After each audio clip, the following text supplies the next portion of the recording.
Good morning, early game crew. You did it. We've made it to Friday. Got a fun 3 hours planned for you. I'm Elijah Campbell. He's Preston Thorne. She's Jen Jensen. And yesterday, we kind of touched on it a little bit, but I wanted to expand on it more so today. The concept or the idea of game stealers, right? Whether it be players or coaches, there's going to be 4 games on this schedule that when you look at South Carolina's slate of games, you've got a game at Alabama in late September. You've got a game at Oklahoma on Halloween. The following week, you have a game at home against Texas A&M on November 7th.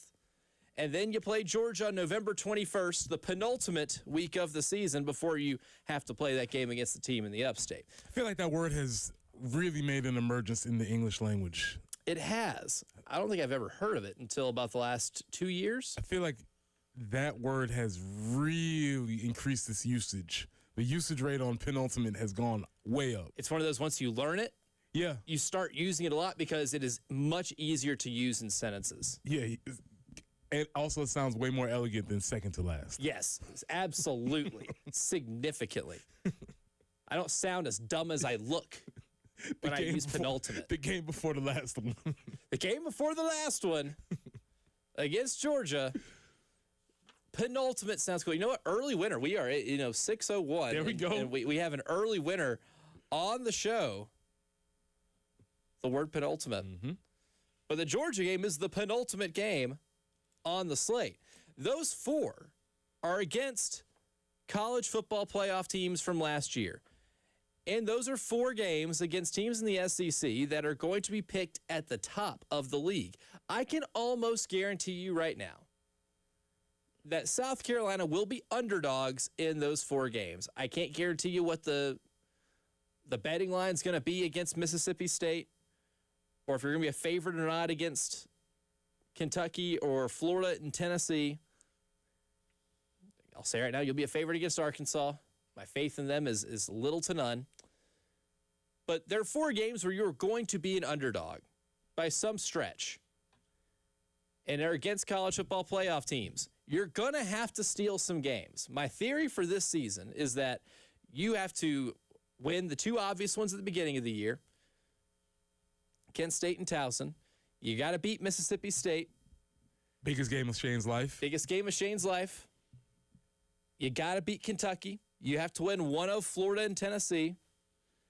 And you got to beat Arkansas. And you have to steal one of those 4 games that I just mentioned. And then I think this year with what Clemson lost, I think you have to win that game. Okay. I like that. I look at the rosters and I say, you can win that game. This isn't Trevor Lawrence rolling into town. Right. This ain't days of yore. Yes. You got to win that game. So, and if you do that, then you're looking at 8-4. And I think that would be an acceptable season. I'm gonna take a step further. I'll say that'd be a successful season. I like that. I'll take that. Successful. I'll take a step further. Yeah, 8-4 in the SEC, especially if you are in contention in some of those games that you lose and then you just lose them in the margins. I can certainly accept that, and I think that would feel successful. But in order to steal one of those games, maybe even 2, you've got to have a player kind of step up, and we'll get to players later on. But for this segment, I wanted to look at the Shane Beamer effect and see how much of a thing that is, or the Shane Beamer special, right? Where you go into a game as an underdog and you overperform what the expectations are in that game. For you, Preston Thorne, is the Shane Beamer special a real thing? Yes, I do believe it is a real thing. I do believe there is a game every year where Shane and his teams will produce a W in unlikely circumstances. The clear, at least to me, the clear, obvious situation was the Tennessee game. Yes. Because all I have to say is the Tennessee game, and you know which one I'm talking about. Even though Shane's been here for 5 years now, if I say the Tennessee game, you know which one we're talking about. You're not thinking of Jordan Birch trying to score in Neyland. Well, that's my second Tennessee game. that's for me, that's my second one. To put it like this, the Tennessee game was so cool that it erased that Tennessee game out of my memory. That's how cool it was. And I think that is maybe Shane's signature win. Yeah, I think so. Maybe his Shane's signature win, but also just the win that I think encapsulates the maximum potential of what a Shane Beamer team can be. Yes. 63 points in a game against a top 5 team at home, eliminating Tennessee from a 4-team college football playoff. Yeah. That is exactly what you think of. And if you look at, Shane Beamer's record against, the top 25, we're looking at 7-19 overall. So he's at 7 wins against ranked opponents. He didn't really get any last year, right? So really, in 4 years, you're getting almost 2 a year. Let me take this opportunity to remind you, y'all, and everyone within the sound of my voice that Matt Rule has 0. None. Nada. Zilch. Not a 1. And so when you hear that number of 7, that is a very significant number, meaning as a fan, when Shane walks into a game against a top 25 team, you can feel like there's an opportunity for us to get one. And that there's a chance. And even if you think of some of the losses last year, having Texas A&M on the ropes, not being able to take advantage of it. That had all the makings of a Shane Beamer special. Every bit of one, right? A team in college football playoff contention. That one on the road. Mm-hmm. Offense putting up points out of nowhere when they weren't doing so at large chunks of the season. That had all the buildings of it. You just couldn't finish the deal. So for this season, with those 4 games, you're going to have to steal one of them. Is that something that we can foresee this year is a Shane Beamer special? And if so, is there any of those 4 where you look at and say, oh, that can happen?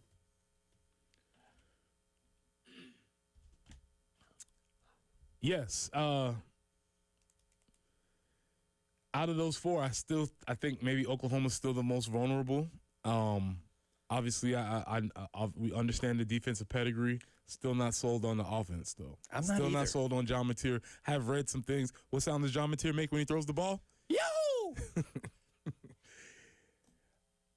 I've read some things where he's tried to change maybe his throwing progress, his throwing angles, his mechanics and fundamentals and all that. Feet staying on the ground when he throws. Yeah, that's a good place to start. But I always feel like I feel like that's a dangerous game when you take somebody who does something very unique and you try to make them into something that they're not. So I would keep my eye on that. So I'm just not necessarily sold on Oklahoma as an offense. So that would be the one that I think is most gettable out of those 3. Yeah, I think very, very much so. Even if it's in Norman, I don't even know if it being in Norman terrifies me a ton. Because I don't know if I don't expect the running game to be really good. Like Oklahoma's defense is so good, it's going to keep them in every single game that they play. That defense is still going to be good. Even with the loss of R. Mason Thomas, that defense is going to be really good. Can you score enough? And last year they moved the ball. South Carolina, even the offense that they had and the season they had, was still able to move the ball. Mm-hmm. They got in the red zone and they just drooled on themselves at the very end of it, Really quickly, I put Oklahoma as the most. Can I get a quick ranking out of you as far as most gettable out of those 4 games? Oh, yes, absolutely. Okay. Number 4, Georgia. Yeah. Georgia's going to be that good. I think Georgia is still weighing whether or not to pick them or Texas to win the SEC this year. Georgia's just got the pedigree. They've got a guy at quarterback who, again, you might not know if he is a really good quarterback, but he's a dog, and he may be one of the most clutch players in college football. And the defense is going to be better than it was last year. You have an extra year in there for a lot of those guys. They played a lot of first and second-year players on defense last season. I expect them to be better in that regard. Georgia's legit national title contender. Number 3, I will say at Alabama. Alabama's a little bit of a mystery, and you've hung with them the last 2 years. I don't think that's a coincidence, right? Kalen DeBoer is a drop-off from Nick Saban. Kalen DeBoer is still a really good coach. This is now Kalen DeBoer having to for the third straight year, have a different quarterback come in and be his starter. Second year in a row where that quarterback is a first-time starter. Keelan Russell, by all accounts, really talented.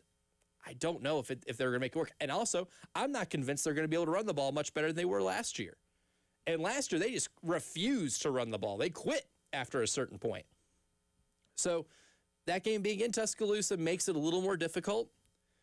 Number 2, I'll go Oklahoma for those reasons that you laid out. Still maybe some flaws on offense I need to see rectified before I'm believing in Oklahoma as a national title contender. Still contender for this to make the CFP. Number 1's Texas A&M. Really? You get it at home. You've beaten Marcel Reed in that offense, and you've beaten Mike Elko at home before. And they're not as dominant on the line of scrimmage. At least I don't expect them to be as dominant on the line of scrimmage as they have been the last 2 years. Had to replace a lot on that offensive line. Had to replace a lot at the edge rusher position. They've had to replace a lot in their secondary. Defensively, they're having to have some next man up it, but they've recruited well enough, and they've gotten in the portal and portaled well enough to make you think that that's a possibility, but it's not a guarantee. I think out of if I'm expecting a Shane Beamer special somewhere, it's probably going to be the one where you got it maybe last, right? Beating number 10 Texas A&M here in 2024. A&M has to come back here. You've gotten them the last couple times they've played here. I could absolutely see South Carolina being the game that they steal. Okay. Very interesting. And now the best part about the Shane Beamer special, too, is it comes in a game where you don't expect it. Right. Alabama's an interesting game because you have been so close the last couple of years. And I think we should be moving the program's expectations towards we can beat Bama. We should beat Bama. 100%. Especially based on the last 2 years. Nobody should be scared of Alabama anymore. Right. Not the way they were when Nick Saban was there. That's not going to be a defense that's going to hold opponents to 9 points a game, right? Like they did in, 2017 or 2016, the year that they lost to Clemson in the national championship game. That was one of the best defenses I've ever seen in my life. I don't think they're going to throw out a defense like that. It could still be really good, but it's not going to be historic. And some of Nick Saban's defenses were historically good to the point where if they walk into your stadium or you walk into theirs and you see those crimson helmets, you felt like it was over. That's not the case anymore. And shouldn't be the case for South Carolina playing them in late September. It shouldn't be the case for programs like Ole Miss or Arkansas or anybody in the SEC. That's not an automatic loss anymore. Bama's come back to earth. They've come back to earth, and they'll be good. And I think they'll be good this year, right? I think they're probably maybe 4th or 5th in the SEC to me. When I look at all the rosters and I study it, I can see how they can be really good this year in terms of winning 10 games. Mm-hmm. But there's still a scenario that lies where they win 9. You could be one of those losses because you've had them on the ropes the last 2 years and just couldn't seal the deal. You got to seal the deal in one of those this year. So when we talk about game stealers today, we'll get to the players in game stealers. We can also get to the Shane Beamer special, which you're going to need to get one of those this season. But coming up next, we'll get to the players that are necessary when it comes to game stealing. We know the stars are going to have to perform, but what other players on this team will help you steal one of those 4 games? I've got a list of players. And Preston's got thoughts. And Jen's wearing her South Carolina Gamecock shirt. She's ready to steal games today, too. We'll do all of that coming up next year on the early game.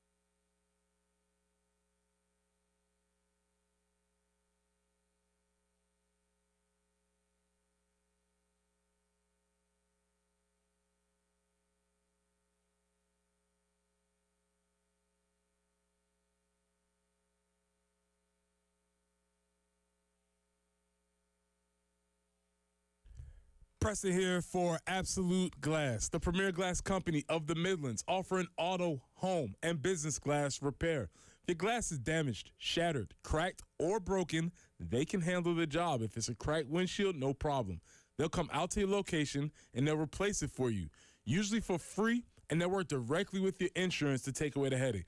They'll come out to wherever you are, school, home, work, it does not matter. Absolute Glass will come out to you, and they will take care of the job for you. Now, if you're at home, you're looking to increase the value of your home, Absolute Glass can take care of that for you, too. Windows, mirrors, shower enclosures. Say it all the time. If you can see through it, Ray and Marianne at Absolute Glass can do it. So check them out online at AbsoluteGlassInc.com.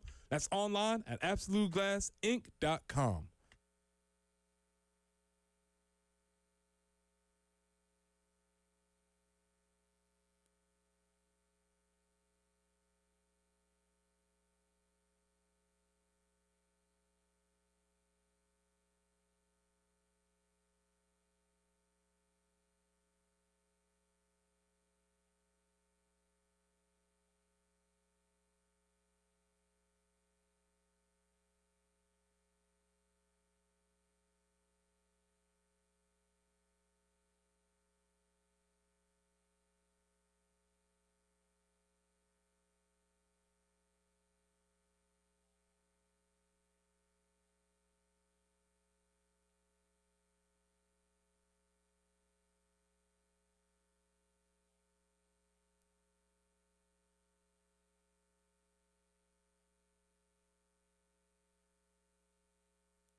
Kind of some slow traffic flow there, I-20 eastbound between exit 61 and 63. So between Sunset Boulevard and Bush River Road, it is a little bit slow going on I-20 eastbound.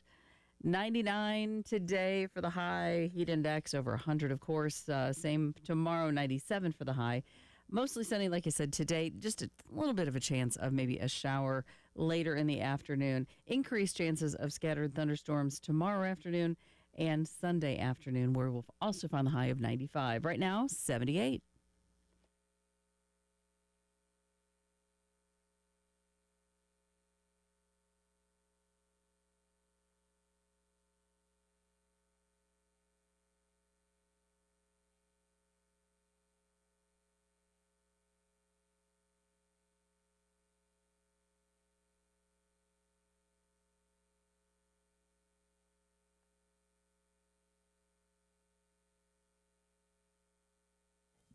In order for a Shane Beamer special to happen, you have to have some dudes show up in games that are maybe unsung heroes, right? I'm not talking about Lenora Sellers, because you know who Lenora Sellers is. Every team that game plans for South Carolina knows who Lenora Sellers is. Dylan Stewart, same thing. Nick Harbor, same thing. But who are going to be the game stealers this year? The ones that if you were to beat one of Oklahoma on the road, Alabama on the road, Texas A&M at home, or Georgia at home, which one of them or which player do you think is going to be most vital to stealing some of those games and playing beyond your expectations? Now, if you want to go back in history and look at maybe some examples of game stealers, Demetrius Knight, perfect example. Okay. Clemson game, interception. Mm-hmm. You go back and look at that, at the Tennessee game, take your pick on any of the guys that scored any of the 9 touchdowns scored in that game.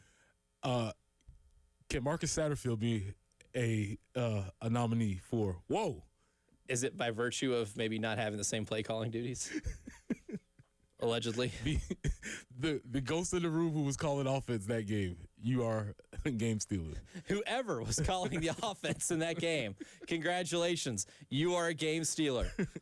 Jaheim Bell, definitely a game stealer. Had a great game. Yeah. Yes. Jaheim Bell in that one. That when I think about singular plays, that and maybe the Juice Wells plays, out of all the touchdowns, those two are ones that I stick out in my mind. For sure. Josh Vann scoring 2 touchdowns in that game, too. Josh Vann, okay. Going 100% on touchdown rate, catch to touchdown rate. Okay. 2 catches, 2 touchdowns in that game. Those are your examples, though. But I got a list of players that are going to be the game stealers for South Carolina in 2026. Let's do this on the count of 3. Let's give our top one. All right. 1, 2, 3. Vicari Swain. Easy.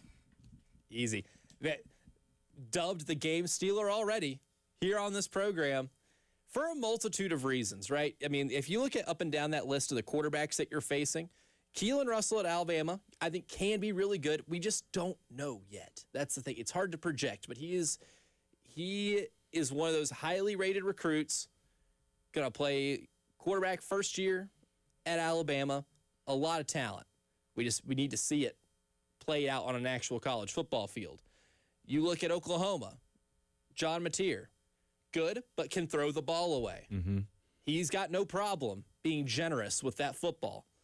You look at Marcel Reed, incredibly talented.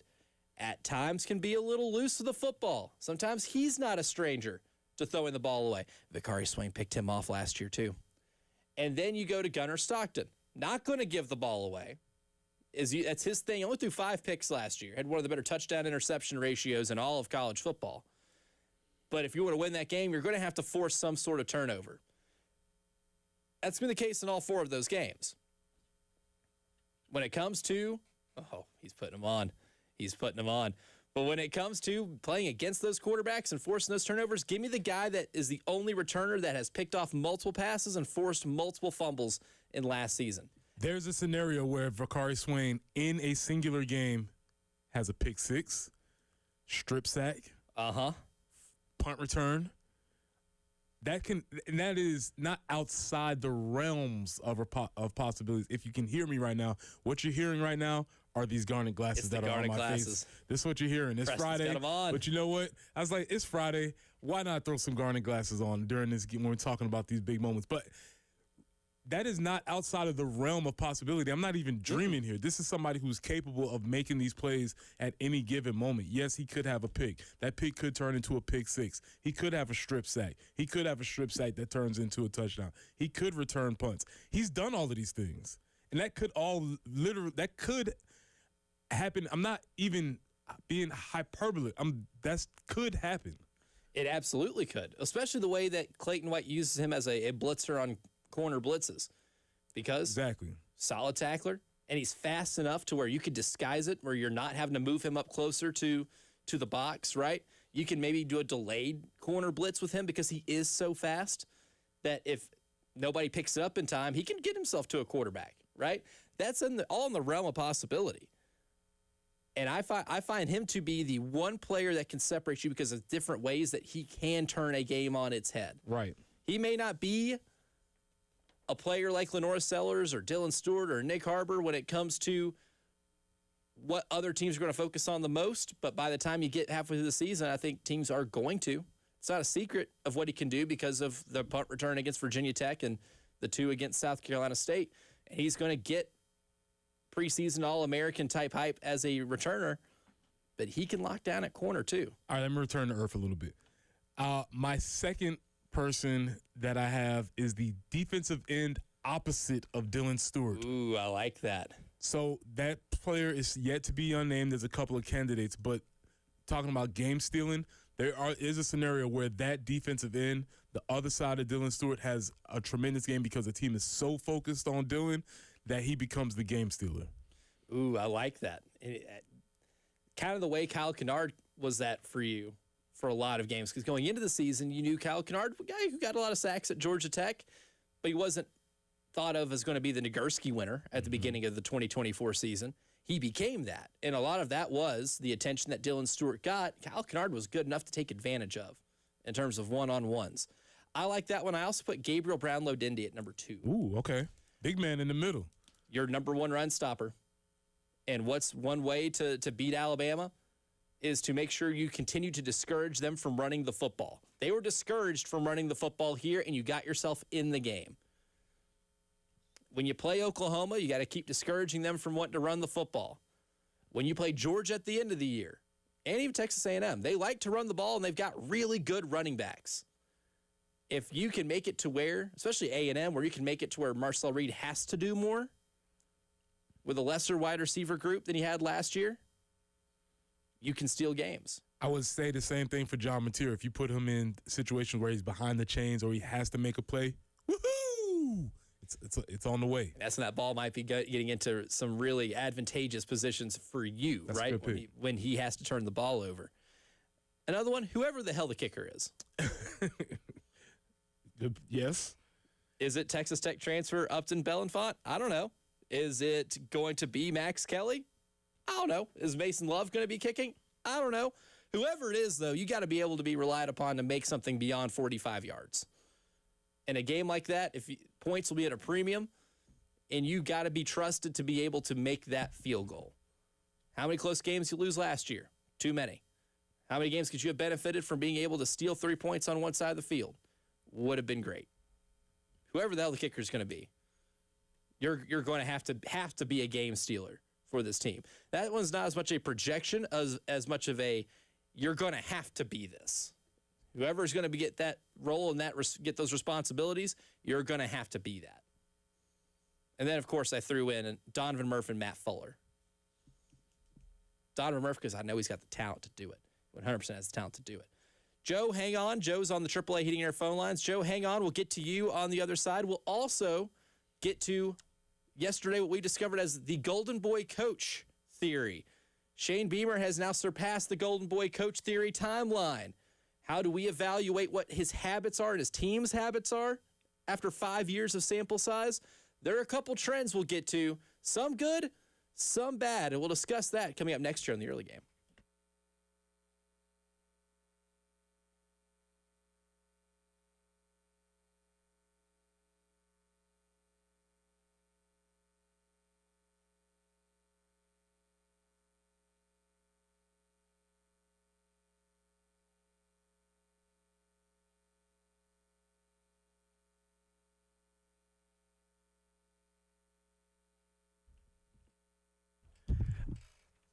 Got in my car yesterday, 105 on the dash, hot, and it's going to continue. Beatings will continue until morale won't improve unless you have an air conditioner that works. And the folks from AAA Heating and Air want to make sure that when you walk into your home that you don't have to feel defeated.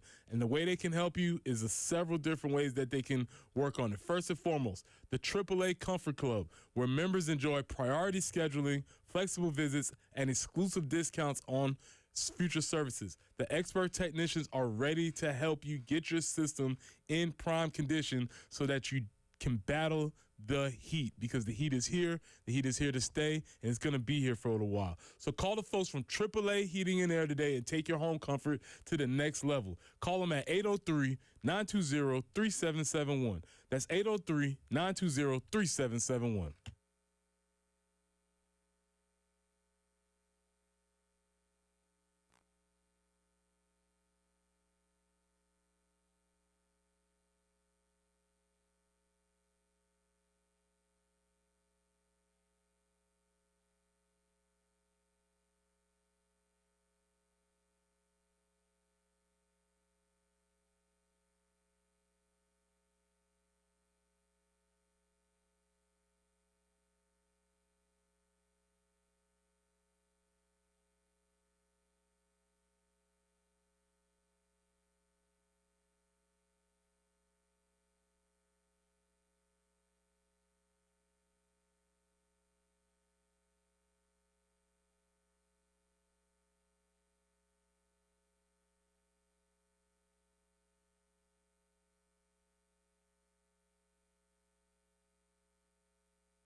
No accidents to report at this time.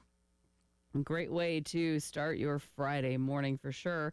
It's just going to be another warm one, as Preston was kind of mentioning. 99 for the high today. Heat index, though, well over 104. Sunny most of the day with just a little bit of a chance of an afternoon shower. Increased chances of scattered showers and thunderstorm activity in the afternoons starting tomorrow and into Sunday. Tomorrow's high 95, 97, 95 on Sunday. And again, we're looking for increased heat indexes as well, so do be careful. It's 78 currently.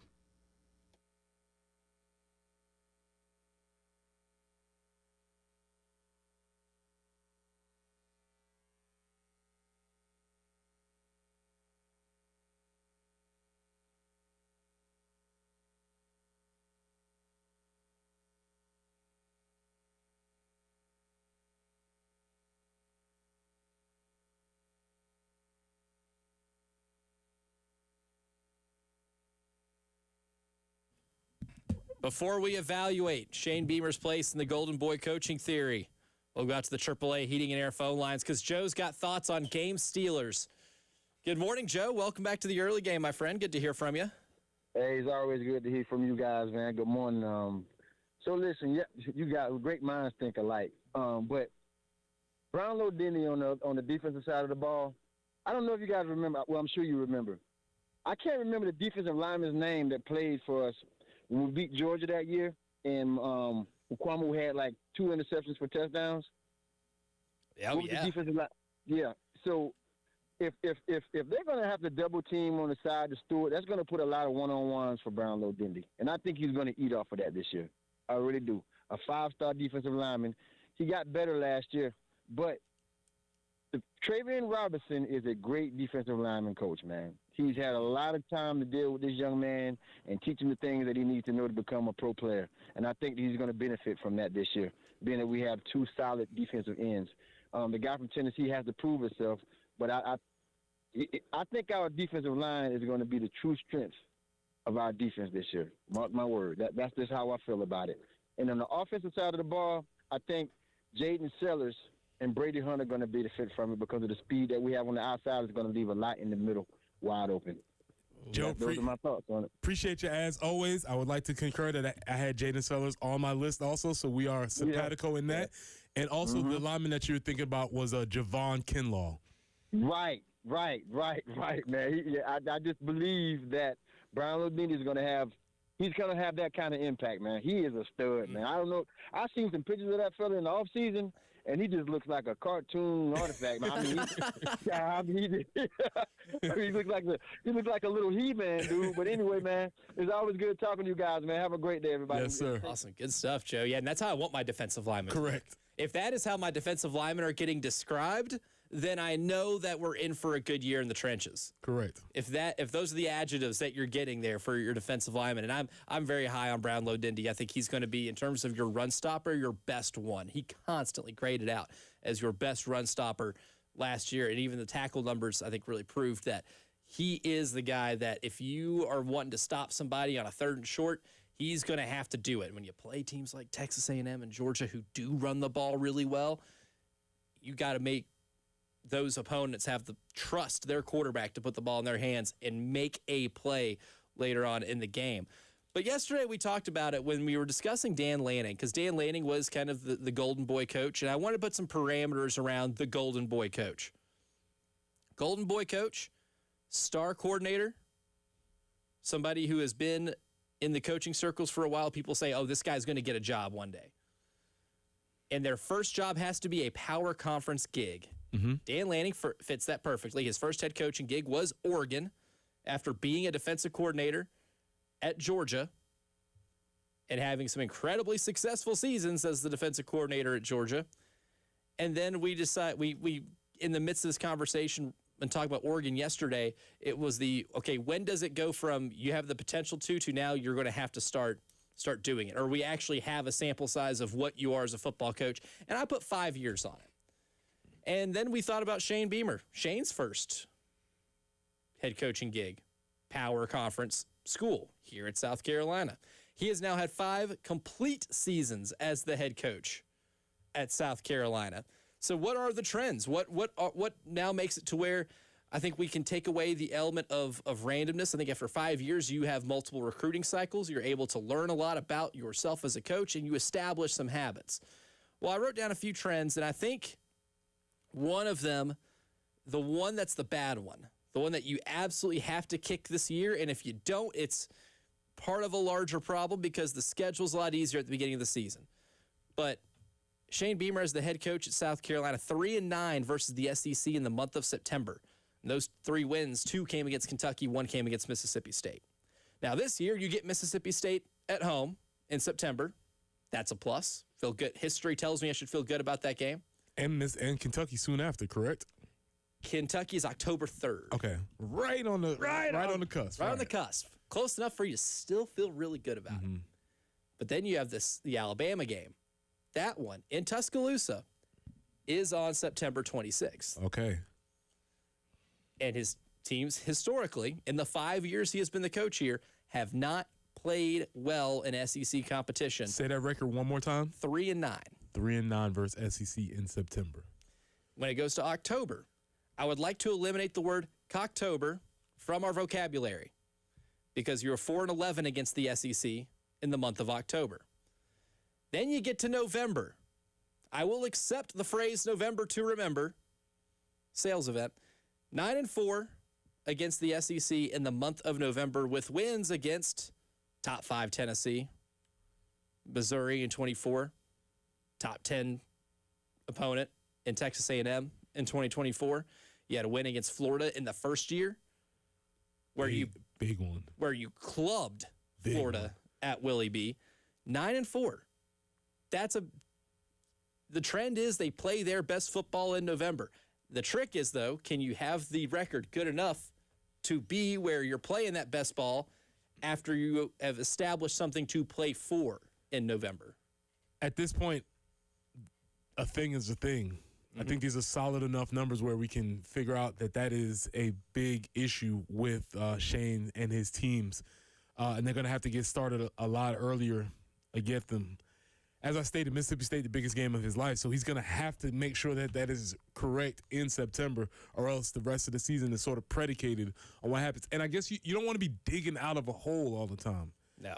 You don't want to have to be, because even that 2024 season, they had to reel off those 6 in a row to get there when they could have LSU and Alabama took place earlier. But if they win those games, maybe we're talking about a really special season. Mm-hmm. Oh, yeah, absolutely. I think that 2024 buys them a lot because that was a special season, right? Right. You go 9-3 in the regular season in the SEC.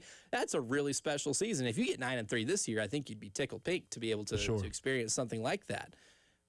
I think another thing too is the element of emotion too. I think it is a blessing and a curse to wear your emotion on your sleeve too. As long as it doesn't affect the decisions you make throughout the course of a game. And I think that's something he said to learn in the 5 years too. I go back and think about the Citrus Bowl and his beef with Brett Bielema. How much did that affect the rest of the game? I can't know for sure. But when something like that happens, it will make you wonder. And it would make anybody, any rational person watching that game, wonder how much of an effect that had. There's a very fine line, and I think we need to revisit this topic, especially in analyzing Shane and how all of that trickles down to the rest of the team, because he obviously got memed into oblivion when he's walking into Texas A&M in the halftime and he's telling everybody to get up. But at the same time, how do you take away the thing that makes somebody who they are? Exactly. And that's what he's had to really try and figure out over these last times. The phrase that always comes to mind about football is that it is a game of emotions, but you cannot be emotional, right? You're going to have these, and it's kind of like life, right? You're going to have emotions, but you can't let those emotions dictate your actions. And that's sort of the gray area that Shane has to get figured out this year. Yeah. Because it's what makes him unique, but also sometimes I feel like it takes him and his team out of games. Like, the phrase when people are talking about three-point shooting basketball teams, so you live by the three, you die by the three.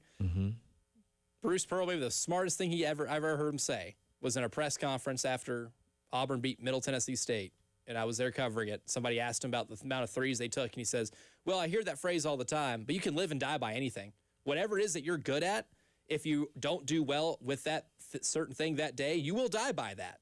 You live and die by rebounding? Do you live and die by two-point shooting? In football, do you live and die by the run game? You're going to live and die by certain things.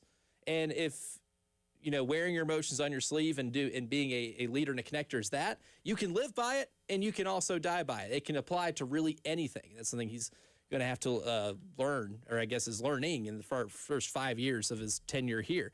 But coming up next, though, we have a championship on Sunday. We'll give you that update coming up next.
No new news when it comes to that international soccer tournament, whose name we can't say for copyright reasons, and our update brought to you by the British Bulldog.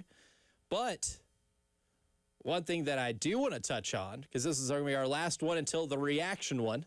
We really only have 2 more of these things left. It's been fun. It's been so much fun. It has been so much fun. And the only way this thing is going to end is with one picture that comes up in my mind. And it almost makes it feel like the stars were aligned for this to happen to begin with. Because if you haven't seen the picture floating around the internet, it is of a 20-year-old Lionel Messi in a photo shoot with a baby that the baby's mom won in a raffle to have her child take pictures with FC Barcelona players. Hers just so happened to be Lionel Messi, but that baby ended up being Yamal. It's such a ridiculous photo. Like, how does this even... Lamal is such fat little cheeks. Oh, he is a chunky baby. It's like His mom gave birth to the Michelin Man. This little baby turns into the next prodigy, and the guy is giving him a tub bath. Yeah, it's like a little bath, like he's in like a small little. Because he's that tub. small of a baby that they have the baby bath, not even the big bath, the baby bath. Wild photo. There's a picture of Lionel Messi and his mom sitting there next to him too, and this. Little did you know that little baby Making googly eyes at him. Yeah, and it's adorable. It's adorable. But what nobody knew when they were taking those pictures was that man that is holding that baby, that man is going to play in his last international soccer tournament, the big one. And in order to win his second one, he has to beat that baby. Beat him in a competition. In a competition, yeah. No, do not club the baby. Even though if you went back in time and said, hey, you have to take this baby out. That baby is what stands between you and a second global goblet. What are you going to do about it right now? And then we have a real moral conundrum here. There's definitely some sci-fi plots that can happen with this whole scenario playing out. It's another fantastic story. And the idea that Argentina is even there based on the way that they got there. We've talked about it over and over again. Have they been gritty or have they been getting away with it? And I think we have to say that they're gritty now. At this point, I guess I have to hand it to them that they have some grit to them. I want to position that pass at the end of the England game is one of the greatest plays I've ever seen. And with the added context, which I didn't know, I didn't realize Messi's lefty, a left footer, and that pass was made with his right foot, with his off foot. Man, that it puts me in the mind frame of like the LeBron block. Yes, like that. It's so fantastic watching, and then all the angles that they have and the precision. I mean, it misses 3 dudes by like an inch. It's crazy, man. It's one of the greatest plays I've ever seen. And then could have been deflected somewhere else on like 3 different parts of that ball's destination, right? Especially right off his foot, how close the England defenders were, and he still was able to get it up into the box, perfectly placed. It's crazy. For a header. And notice when the goal is scored, all the players are running towards Messi. Mm-hmm. They recognized in real time just how crazy that pass was. And that this guy's maybe the greatest soccer player to ever play. Well, he has a chance to cement that claim with another win, with another back-to-back. Which also, which I was realizing is that earlier in his career, there was kind of some whispers about, can he get it done? Is he the guy?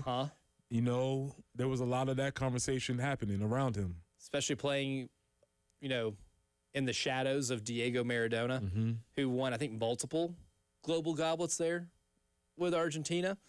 And if he never won one, nobody in that country was ever going to consider him the best.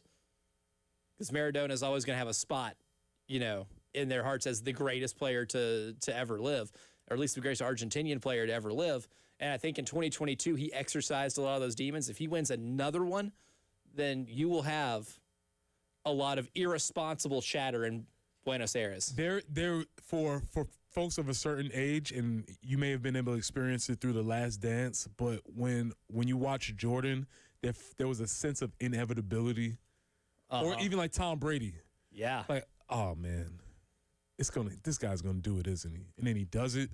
That's the feeling I get when I've been watching Messi.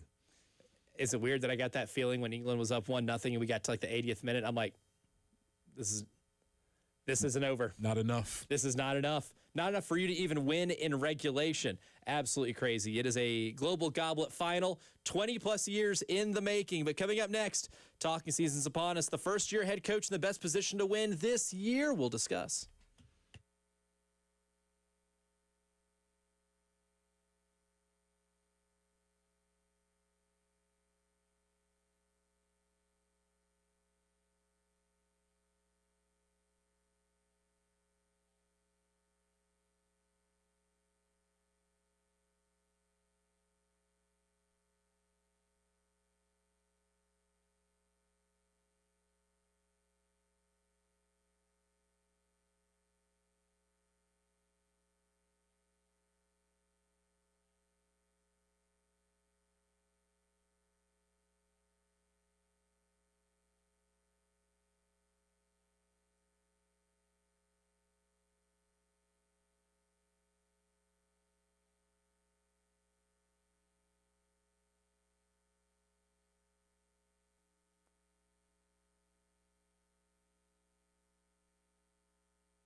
No accidents reported at this time, so things moving along pretty well, and it's going to be another warm one and heading into a warm weekend.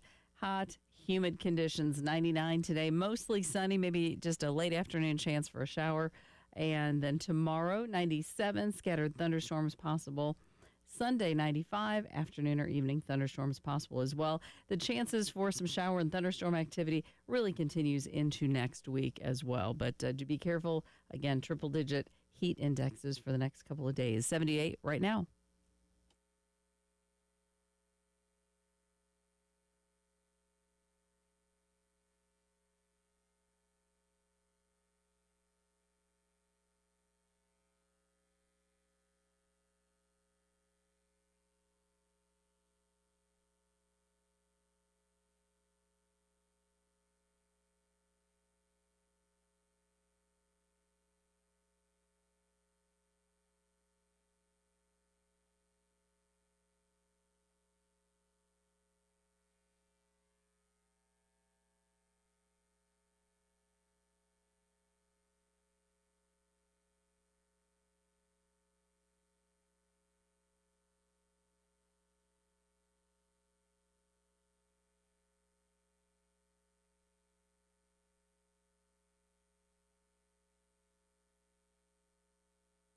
Hour number 2 of the early game starts right now. I'm Elijah Campbell. He's Preston Thorne. She's Jen Jensen.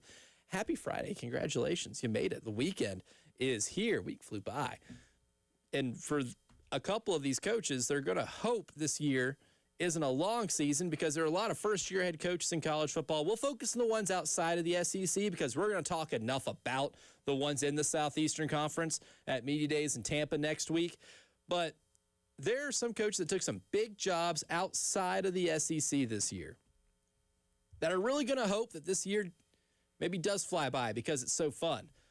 But which coaches are in position to do so? The ones I've kind of focused in on, Matt Campbell at Penn State, Kyle Whittingham at Michigan, James Franklin at Virginia Tech, Bob Chesney at UCLA, Morgan Scully at Utah, Colin Klein at Kansas State, Eric Morris at Oklahoma State. Those are probably the biggest openings. I don't know if I missed any, but if so, we could bring them up here.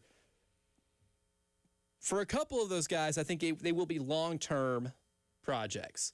Like Bob Chesney at UCLA, that's going to be a long-term project. There's a lot of culture building that's going to have to be built there at UCLA, right? There's a lot of fan base excitement you have to build and a lot of proof of concept, especially in a town of Los Angeles where it is a pro sports town and has an NFL team and the Rams that, again, maybe one of the heaviest Super Bowl favorites we'll have seen in recent memory.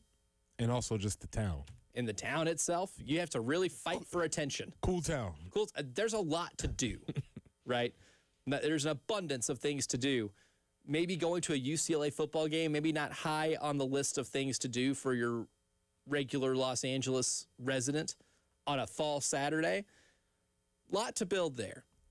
But then you look at somebody like Morgan Scully, who is inheriting a really good program from Kyle Whittingham.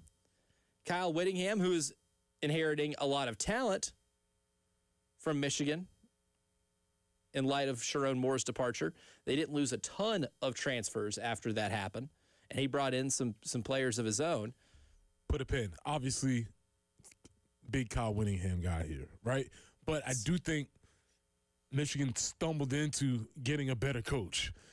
They somehow, through all the mess, ended up getting a better coach, and I don't know if there's anybody better fit for, because I'm not sure if anybody's out there following, Michigan's in some administrative turmoil right now. Yeah, Ward Manuel might not have a job. Yeah, so you need somebody that can right the ship and keep everybody focused, and I think they ended up probably with the perfect guy. Yeah, I think so too. And again, I think you put it best. They fell backwards into it. Yeah, they got a coaching upgrade on accident. Mm-hmm. Their coach couldn't behave himself. Fired late in the game. And then all of a sudden, oh, Kyle Whittingham's available. Let's just take that guy that's been the head coach at Utah and has helped accelerate their program for the last 20 years. The guy who took that job after Urban Meyer left Utah and held on to it until this season. Pretty good spot to be in. Colin Klein, I think it's going to take some building at Kansas State. Matt Campbell, there's going to be higher expectations for them to win in year one. But it's basically that offense. If you look up and down that roster and who they added, you basically took Iowa State's offense and you have put them in Penn State uniforms. I'm not ready. It's probably too far to say put up or shut up for Matt Campbell, but I do feel as if he's been getting a pass because he's been hidden at Iowa State, and it's always about his potential. This is potential versus production. Yes. Matt Campbell has been very high on the potential train. And every year his name comes up for a job, and they're always talking about, we should go get Matt Campbell. And Iowa State has been fine. Fine. Maybe that's because of institutional purposes, or maybe he did take them to their ceiling. I don't know. But this is going to be the time where we find out what Matt Campbell can actually do.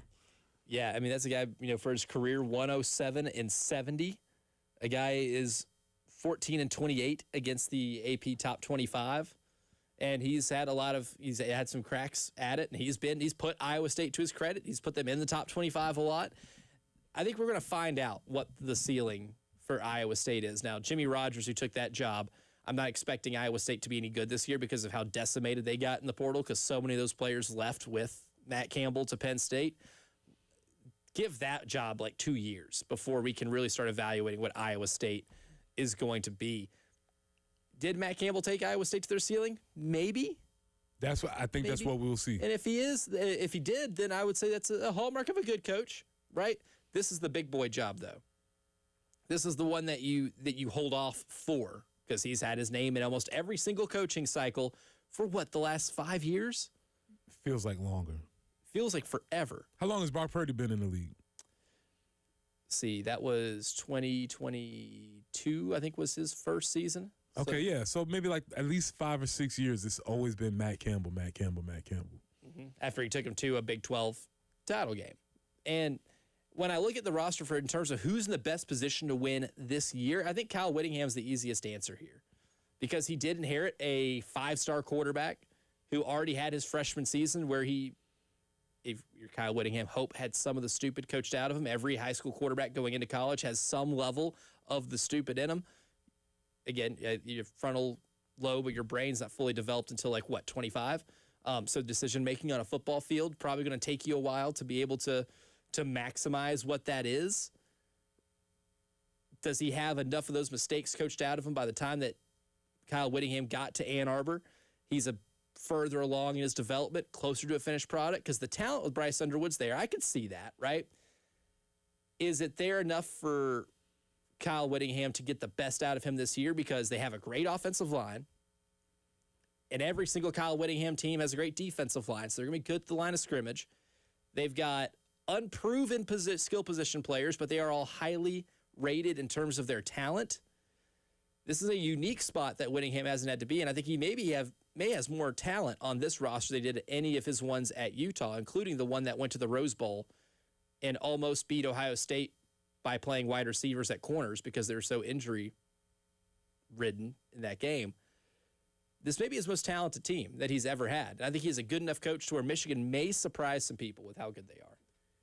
Those are all great stories, but I do think the number one story is in Blacksburg.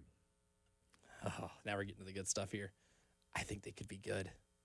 And that would be very interesting. Blacksburg, obviously Virginia Tech, obviously James Franklin taking that job after being fired in the middle of the season at Penn State. For all of the reasons, I am very curious to see how it turns out, mainly because it is maybe not necessarily because of James Franklin, but because of the experiment that they are running. James Franklin is the head coach, and Brent Pry is the defensive coordinator. Do you think that is uncomfortable to a degree? I Or don't do you think it's Brent Pry's one of those guys that's whatever, man. I'll do whatever you want me to do. I'm happy to be here. From what I understand about Brent Pry, he's probably maybe the only dude that would be able to accept this. If you don't know, Brent Pry was the head coach of Virginia Tech, and he basically walked out of his office from the head coach in the corner office and walks down to the smaller office for the defensive coordinator. And that is going to be fascinating to see how this turns out. If James Franklin was a real one, he'd let him keep the office. No, don't even move your stuff, man. That's You know what? Yeah, no, just keep it there. I'll take the smaller office. That's what leadership is. I'll take the small office. Got the bigger check. I'll take the bigger You check. take I don't the care about office, I'll take the check. Yeah, you keep your office, Brent. Yeah, it doesn't matter. I got the bigger check. That is the type of performative leadership that James Franklin would be the type to, I guess, display. Yeah, I'm just fascinated. I don't know of any other time this has happened. This is really fascinating. Now, do you believe in omens, Preston Thorne? Sure. Do you think the guy who was parachuting into the stadium for the Virginia Tech spring game and then missing the field and instead hitting the big scoreboard, the video scoreboard, crashing into it, needing assistance getting down from that scoreboard, is a good or bad omen for Virginia Tech football? That was a tough look. I would say that's a great omen. It got off to a bad start, but we'll just leave that in the spring. I'm sorry to that man. I do not know what your name is, but I'm glad I don't know what your name is because I would only know you for crashing into the video board at the spring game. I don't know whether it's because of the vibes seem pretty high in Blacksburg. I think they should be. I mean, they had one of the better transfer portal classes. James Franklin himself is a really good recruiter. And he's also a good developer of talent. His teams have always had players, especially at Penn State. How many defensive players were they sending to the National Football League? A lot of them. A lot of really good defensive football players were being sent to the National Football League. And how good were those guys in college, right? I mean, take away last year, 7-6. You're talking the last from 2021 to 2024. I'm going in reverse order here. 13-3, 10-3, 11-2. and then 21 they were 7-6. But you had that 3-year stretch where the worst. Say that one more time, because this dude got fired. Yeah, in 2022 they were 11-2. In 2023 they were 10-3. In 2024 they were 13-3 in a college football playoff semifinal appearance. Programs that would kill for that. Be careful what you ask for, Penn State, and you better hope Matt Campbell comes through. You better hope that the potential that made Matt Campbell one of the more coveted head coaching candidates in each cycle comes to fruition. I don't know if it happens this year for Penn State, and I don't know how fans are going to like that. I like Rocco Becht as a quarterback. I don't love Rocco Becht as a quarterback. Too many picks for my liking. Not quite my tempo. And if you're going to throw that many picks, that touchdown pass number better be above 20. I can live with some gunslinger tendencies. What I don't want to live with is a touchdown interception ratio that sits to where Rocco Becht's is, which I think I want to say was like 16-8 last year. Not ideal. 16-9. Not my tempo in terms of balancing risk and reward there. Iowa State's offense, they had some good offensive players, but if you look at what they were offensively, they didn't score more than 30 points a game last year. They threw for over 200 passing yards a game. Running game was solid. But what are they going to have to do when they have to play in a Big Ten where the Big Ten schedule is going to feature having to play at Michigan, who's going to be really good defensively? Is Penn State good enough on defense to handle Southern Cal's passing game? Are they going to be able to? Now, they do have a schedule break, I will say. Washington's going to be better this year, or expected to be better this year. They do have a schedule break because they don't have to play Ohio State. They do have to play Michigan, but there is no Indiana. There's no Ohio State on this roster or on that schedule. I think that helps them a little bit. Well, to tie in our conversation from our previous segment, I think Matt Campbell and James Franklin are two examples of golden boy type coaches that were anointed early in their careers, and especially James Franklin, right? He was pretty. Everybody's been hearing about, known about. He was the coach in waiting at Maryland, where he was waiting long enough. They kind of was trying to move Friedgen out the way so that they could get this guy to coach. You sort of see that sort of thing, and largely he's been very successful at his stops. Took Vanderbilt to heights that we thought would never be seen again until Clark Lee was able to do it. So he's a great example of a golden boy coach who I would say lives up to the advertisement. He's been great as a coach. He hasn't gotten the big one. He hasn't gotten over the hump. Matt Campbell, I'm waiting to see. Still waiting to see. This is going to be his big opportunity too. I will say, if in terms of these coaches in the best position to succeed right now, Matt Campbell's got the best scheduling break because Kyle Whittingham does have one non-conference game that's really tough. Oklahoma does come to the big house in the second week of the season. That's fun. Measuring stick game early. That's fun. A September 12th measuring stick game. That one's going to be a lot of fun. And, of course, Michigan has Ohio State every year. Michigan also has to go to Oregon. And they do play Indiana at home. And they get Iowa. Michigan's had a much tougher schedule. I think Kyle Whittingham has the better team. Matt Campbell's got a schedule that will allow him to be able to get away with more. And then when it comes to Eric Morris at Oklahoma State, I wish I had a clue. Will they be fun and interesting because you basically copied and pasted North Texas's offense, quarterback, most of the receivers, and move them to Stillman or Stillwater? That's going to be interesting. And we'll see how good Drew Mestemaker really is. And that's a guy that lit the world on fire at Oklahoma State last year. But coming up next, though, it's the early game morning meeting. We talked about game stealers in the first hour of the show. We can get into full guys naming dudes mode here because who are the best game stealers in South Carolina football history? I've got a list of a few guys. I know you do too. We'll discuss that next.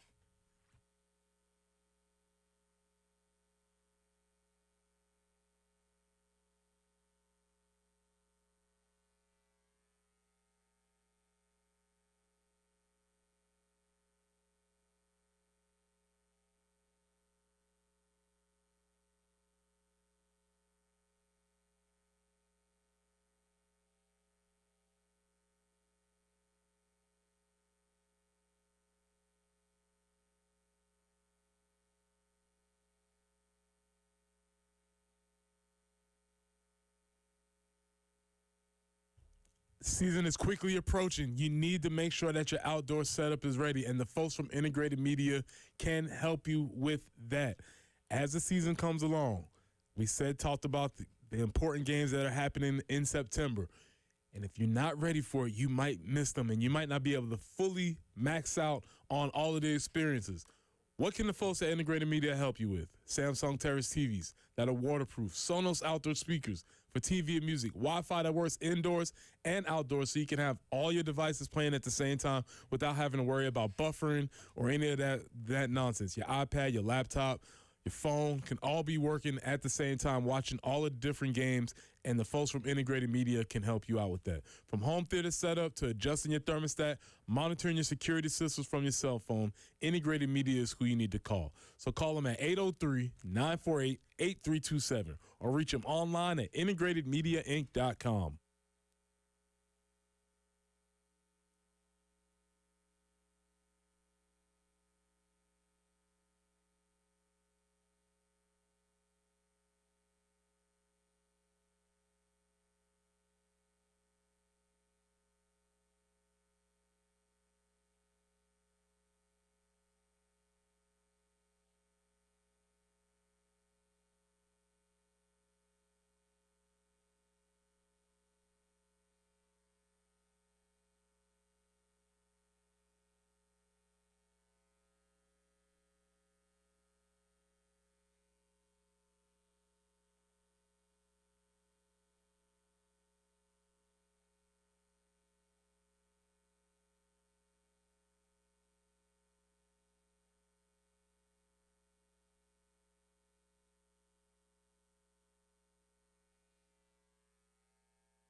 Fairfield Road near Sharp Road, there's an accident reported. So if you're heading in that direction, just be cautious of that. Sunny, 99 today, 97 tomorrow.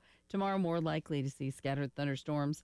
On Sunday, 95 with some afternoon thunderstorms. But again, each of these days has the potential for heat indexes over 100. Just going to be darn warm for the next few days, increased humidity and all. 78 right now, though.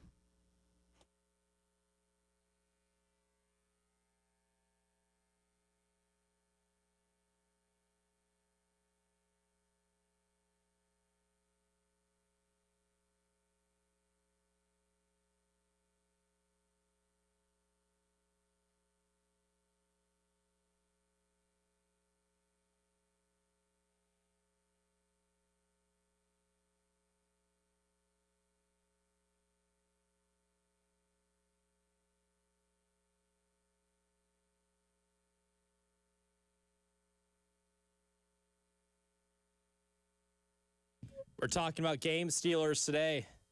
We hit on explosive plays yesterday, turnover margin on Wednesday, game stealers today. But who are some of your favorite game stealers in the history of Gamecock lore? Well, that's what we're discussing for today's morning meeting. Good morning. Good morning. Repeat after me. Today will be an awesome day. On a Friday, of course. Let's go. Good morning, great today. Today will be an awesome day. Good morning, great today. Today will be an awesome day. And if we want to get into some of my favorites, I'll go recent memory here in my time covering games here at South Carolina. Demetrius Knight's one of my favorites. Kyle Kennard was the Biletnikoff winner. Dylan Stewart is the potential top 10 draft pick. I know Demetrius Knight was a draft pick, and I think he's going to have a really good career with the Cincinnati Bengals. And they're actually going to need him a lot this year because that offense is going to hum, and that defense needs to be able to get stops. And they got Sexy Dexy. Sexy Dexy. Can Demetrius Knight be that versatile linebacker that every team in the NFL needs? He's going to have to be this year. But in a South Carolina uniform, that interception that he had to seal the deal against Clemson, and one of the more memorable wins in recent Gamecock history, that was a game-stealing play. Because you know what? He could pick off passes. He could be a disruptor on special teams. Remember that fake punt he snuffed out against Oklahoma? That's right. He single-handedly recognized that was going to be a fake, and he blew the play up before it even started en route to a blowout win in Norman the last time South Carolina played there. Demetrius Knight was a classic game stealer, and he helped you a lot of times in that magical 9-win season make plays that won ball games. Yeah, for sure. That and I think the interception against Clemson, them all getting the ball, running down the field, celebrating, is one of the classic moments in Gamecock history, for sure. Sticks out my mind. As a unit, that's one of the classic memories. I would be remiss if I didn't mention my teammate Ryan Brewer as had him on here as too. the 2001 Outback Bowl, and it's kind of one of these games where there's lure behind it, right? It's the first time the Gamecocks are back in this bowl game, coming out of the 0-11 season. This team finally gets this up. They're playing Ohio State. This dude happens to be from Ohio. He wasn't recruited by Ohio. He was an integral part of the team, but obviously we were at that game without our number one most talented player in Derek Watson. So Derek wasn't playing. We have to figure out some other ways to happen. And then the Ohio State kid makes all these plays. He scores 3 touchdowns. The Gamecocks win. One of the seminal moments in Gamecock history. Definitely a game stealer. Friend of the show, friend of the station, Ryan Brewer. Classic. And maybe if you were to poll Gamecock fans and you gave them a pool of players that we would qualify as game stealers, which again I kind of qualify as like non-stars, right, that help you win a game that you were not supposed to. Ryan Brewer may be the fan favorite in that regard. Absolutely. Very high on that list. One player we mentioned earlier in the show when kind of giving out the parameters of game stealers, Josh Vann. Because I agree with you. I think maybe the defining win of the Shane Beamer era, even though he does have 2 wins at Clemson, that win against Tennessee where 1 week removed from being held to 6 points in the swamp, they put up 63 on a team that was a top 5 team and contending for a college football playoff, a 4-team college football playoff, and you single-handedly end their season and broke the fan base to the point where they're creating conspiracy theories, trying to link Clayton White to Michigan, mentally broke them enough to where they still bring that up to this day. Josh Vann having 2 catches for 76 yards and 2 touchdowns is about as perfect of a game as he could have had. Josh Vann, game stealer. Again, my favorite part about that particular game is that that was the first year of the LED lights. That was the first year that they were put in there. And we hadn't gone to a game, and my wife and I were like, she was like, I want to see the lights. And I was like, I don't know, man. I'm going to watch him play. We're going to get out there early. We're going to see the light show, and then, I don't know. Let's see what. Little did we know, it would be a fireworks show. So many fireworks that they ran out of them because we scored, 7 touchdowns. And that was not part of the 9 touchdowns. I'm sorry. Do my math correct. Almost had 10 touchdowns. That was not part of the equation. So, yeah, that was a really, really cool game for sure. And Josh Van, big part of it. You could have a few game stealers in that one. Jaheim Bell had a massive game in that one. I have another game stealer, and it was not necessarily a game that they were underdogs in, but another defining moment of the Shane Beamer era. The Carry-On Joyner at the Mayo Bowl. Because he's having to play quarterback. Because we have another guy playing quarterback because we had no quarterback that year. And the Carry-On Joyner comes in. I think he completes his first pass, does something crazy. He throws a bomb in that game, too. Early at Jaheim Bell again, I believe. And that game, again, I think this is another defining moment. I would argue that's one of Shane's best coaching years because that team was not very good. They did not have a quarterback, and they really had no business winning 6 games that year. But they got there. They won that game. And, so to Carry-On Joyner in that particular game stealer. Also, maybe a game stealer for his performance against Georgia in 2019 where – Ryan Helinski, guys naming dudes here, gets hurt. Naming dudes, yes. And the Carry-On comes in and basically holds on to the victory for the Gamecocks. And not the only game stealer in that game, too. Right. 2 pick sixes. By Israel Mukuamu. Israel Mukuamu had 2 pick sixes, but maybe the biggest game stealer in that Georgia game was the kicker. Who's it? What's his name? Rodrigo. Oh, Rodrigo Blankenship. His glasses. Missed 3 field goals that game. Missed 3 kicks. A guy who was automatic in his college career. He was automatic. And not that day. The winds of nature helping you out. Game stealer. Game stealer. Wind can be a game stealer. That certainly counts.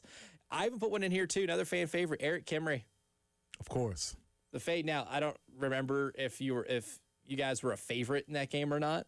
No, I mean, this is still coming off the 0-11 season, so this is part of all the magic that's building. This is part of the season that's building up. Jackie Sherrill still coaching at Mississippi State at the time? Yes. Jackie Sherrill's teams, especially their defenses. Those defenses were known for being especially ruthless. Joe Lee Dunn as a defensive coordinator, one of the best in the history of the SEC. Mm-hmm. Eric Kimry comes in, is tasked with throwing 1 pass, and he made it count. Legendary game. Eric Kimry, game stealer. Also, doesn't maybe think of one now because the year following he ended up becoming the full-time starter, but Dylan Thompson against Clemson, game stealer. Having to come in after Connor Shaw gets hurt. One of my favorite Gamecocks ever. And I don't remember the specifics, but essentially third and a lot. Third and a lot, double digits. And they call the quarterback draw for old Crazy Legs Thompson.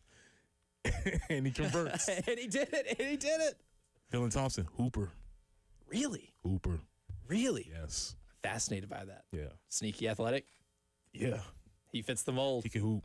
Jeff on the Firehouse Subs text line says, would y'all consider Perry Orth in the Monsoon game as a game stealer? Yes. Yes. What we're figuring out is if there's a game attached to it, then, yeah, there is probably a game stealer. There's a game stealer in there, especially if they were not considered a star of the team. Jason says, Jason Brown at home against Florida. Yes. He said best Bobby Boucher impersonation, too. He did have a good one. Yeah, Jason Brown comes in, we win that game, get Dan Mullen fired. That was the end of the Dan Mullen run at Florida. It was a wrap after that. Yeah, he came in and played very well, for sure. Keep those coming, 803-404-6100 at the Firehouse text line. We will read more of those. And coming up next, we'll also continue the Preston Thorne fan exercise. What's his impact of quarterbacks or his influence of quarterbacks on his decision? We'll find out next.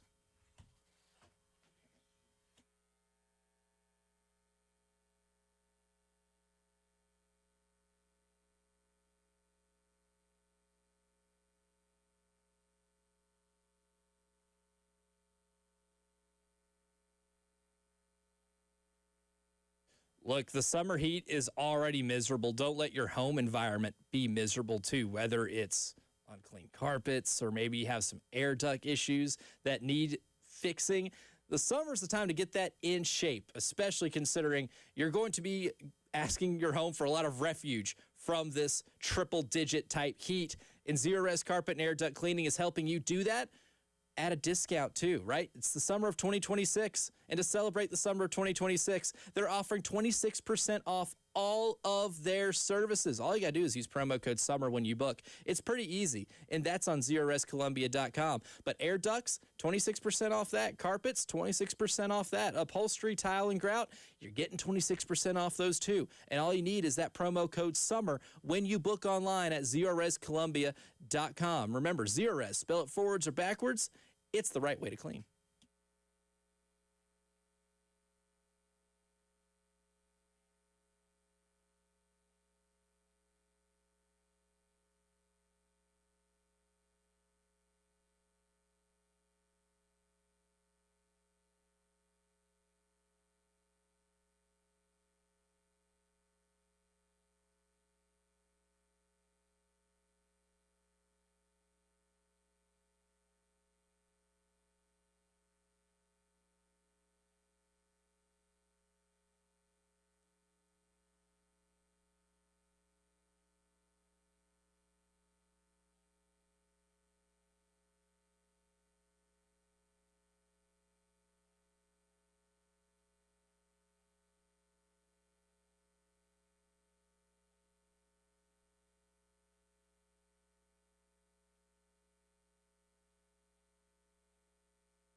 Things have definitely gotten busier this morning. I-26 eastbound after I-77, a report of an accident there. I-20 westbound between Highway 6 and Longs Pond Roads. Between exits 55 and 51, there's an accident reported there. Garner's Ferry at McCord's Ferry Road and Fairfield Road near Sharp Road. So a few accidents out there might slow you down just a little bit. Pack your patience if you can. It is definitely going to be warm today. 99, heat index over 104 today. Sunny conditions. 97 tomorrow, 95 on Sunday. Both of those days could see some scattered thunderstorms, especially in the afternoon and evening. Currently 78.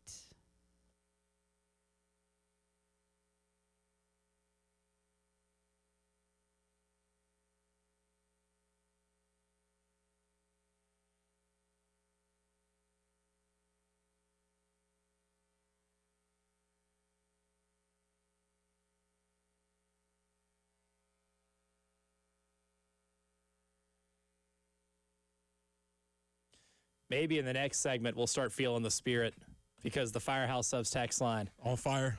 All fire. This one almost got me falling out of my chair. We got to have a Dale Von Campbell mention. Dale Von Campbell versus Mizzou in 24. He I don't know. I don't remember the specific stat line, but it was like 2 catches for 87 yards. Oh.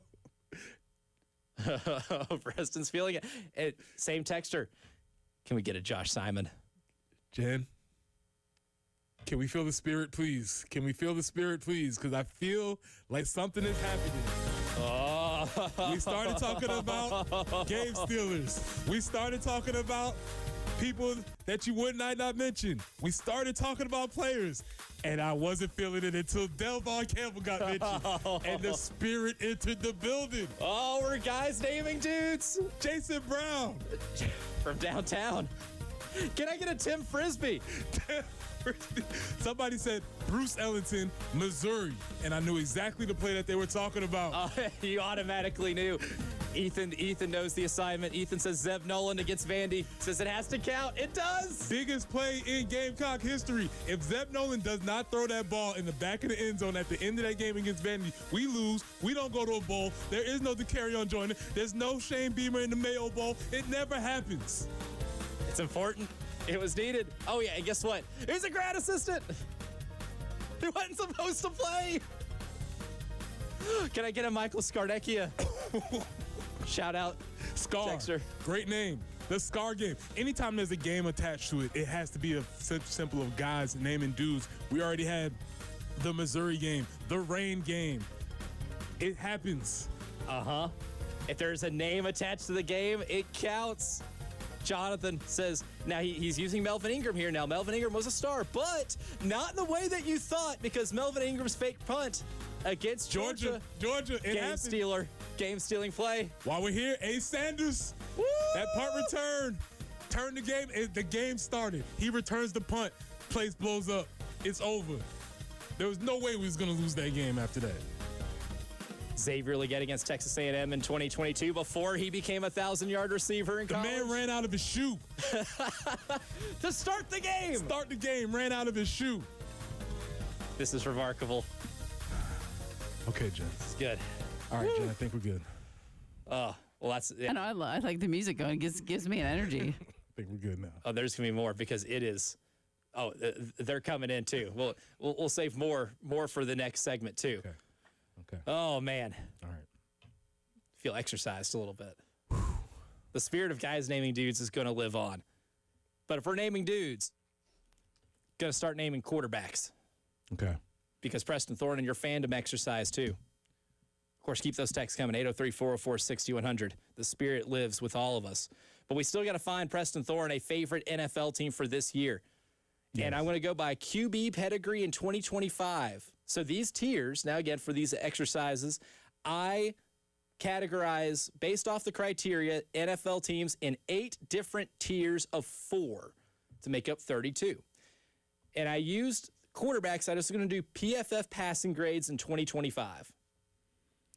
So, Preston Thorne, how important is it for you to have a quarterback that is reliable, or at least grades out as reliable according to the folks at Pro Football Focus? I'd like to have a very nice quarterback. Again, after going through last year, it wasn't great. The quarterback situation was tenuous, to say the best, with Michael the Penix. Falcons. Yeah, that wasn't Cousins. great. Yeah, didn't love that. So 8 highest, 1 lowest. Yep, 1 is the most unreliable starting quarterback. Who would situation. choose that? That? Come on, man. I wouldn't do that to myself. Sorry, Titans, Browns, Raiders, Dolphins. Yeah. I'm going to go, you know what? I'm going to make it fun, and I'm going to go with a 6 here. In tier 6, the quarterbacks that you have chosen here for this criteria, let me go ahead and highlight this. Red, the Lions. Okay. The Philadelphia Eagles, the New England Patriots, and the Denver Broncos. Oh, no. Oh, no. Somewhere Jay Phillips is going, yes, yes. He said, Broncos Nation, let's ride. Let's ride. Lions, Patriots, Broncos, and who else? Eagles. Eagles. All right. Let me rank those quarterbacks really quickly in terms of how I feel about them. I'm gonna put the Patriots quarterback first. Yep. I mean, finished second in MVP voting. It's pretty good. Mm-hmm. I'm gonna put the Lions quarterback second. I do like Jared Goff. Reliable. Now here's where the upset is coming. Broncos quarterback third. Okay. Bo Nix. Improved. Numbers are really good. I'm not high on the Eagles quarterback. Not a Jalen Hurts truther. Great guy, leader man, the face of the team, all of that. But if we're going to do third down for your life, I don't want it. Not Jalen Hurts. Mm-mm. I think Jalen Hurts is a really good quarterback. I don't think he is a great quarterback. I don't know if I can ever put him in like a top 5, maybe even 10 list.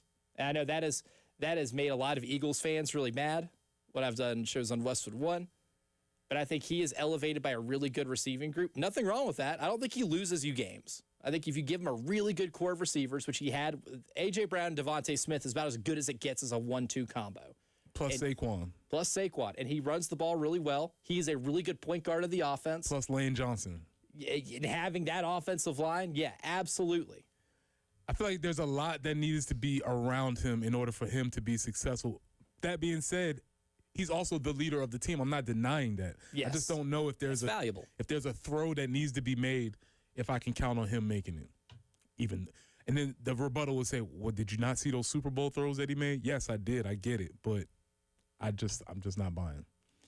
So now in terms of teams that you have multiple matches with, I don't think I had any matches with any of those guys. You had one, Patriots and Eagles. Multiple? You now have 2. Really? The Patriots and the Eagles. All right. So you are sitting right now with 6 teams with 2 matches each. And those are the Seattle Seahawks, the Minnesota Vikings, the Los Angeles Chargers, the New England Patriots, the Philadelphia Eagles, the Kansas City Chiefs.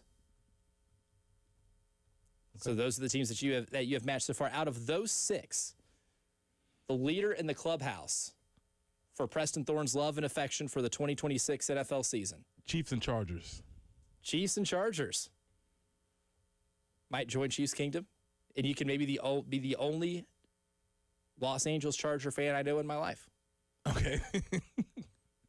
Maybe the only one in the state. The Chargers. Maybe the only one. The Chargers might actually reach out to you and say, for the love of God, somebody has to claim us.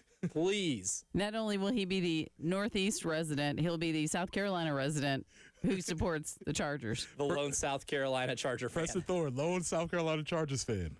Lone Chargers fan. If you're even a Chargers fan that is listening right now, please text us. I need proof of life at this point. I just need to know they exist. We know of a Washington Wizards fan. We don't know any Chargers fans. Yeah, shout out, Walt. You are a Wizards fan, and you're the first one I've ever met in my life. So you might exist somewhere. We just don't know you. I know a Sacramento Kings fan. And now with Walt, I know a Wizards fan. I don't know a single Charger fan.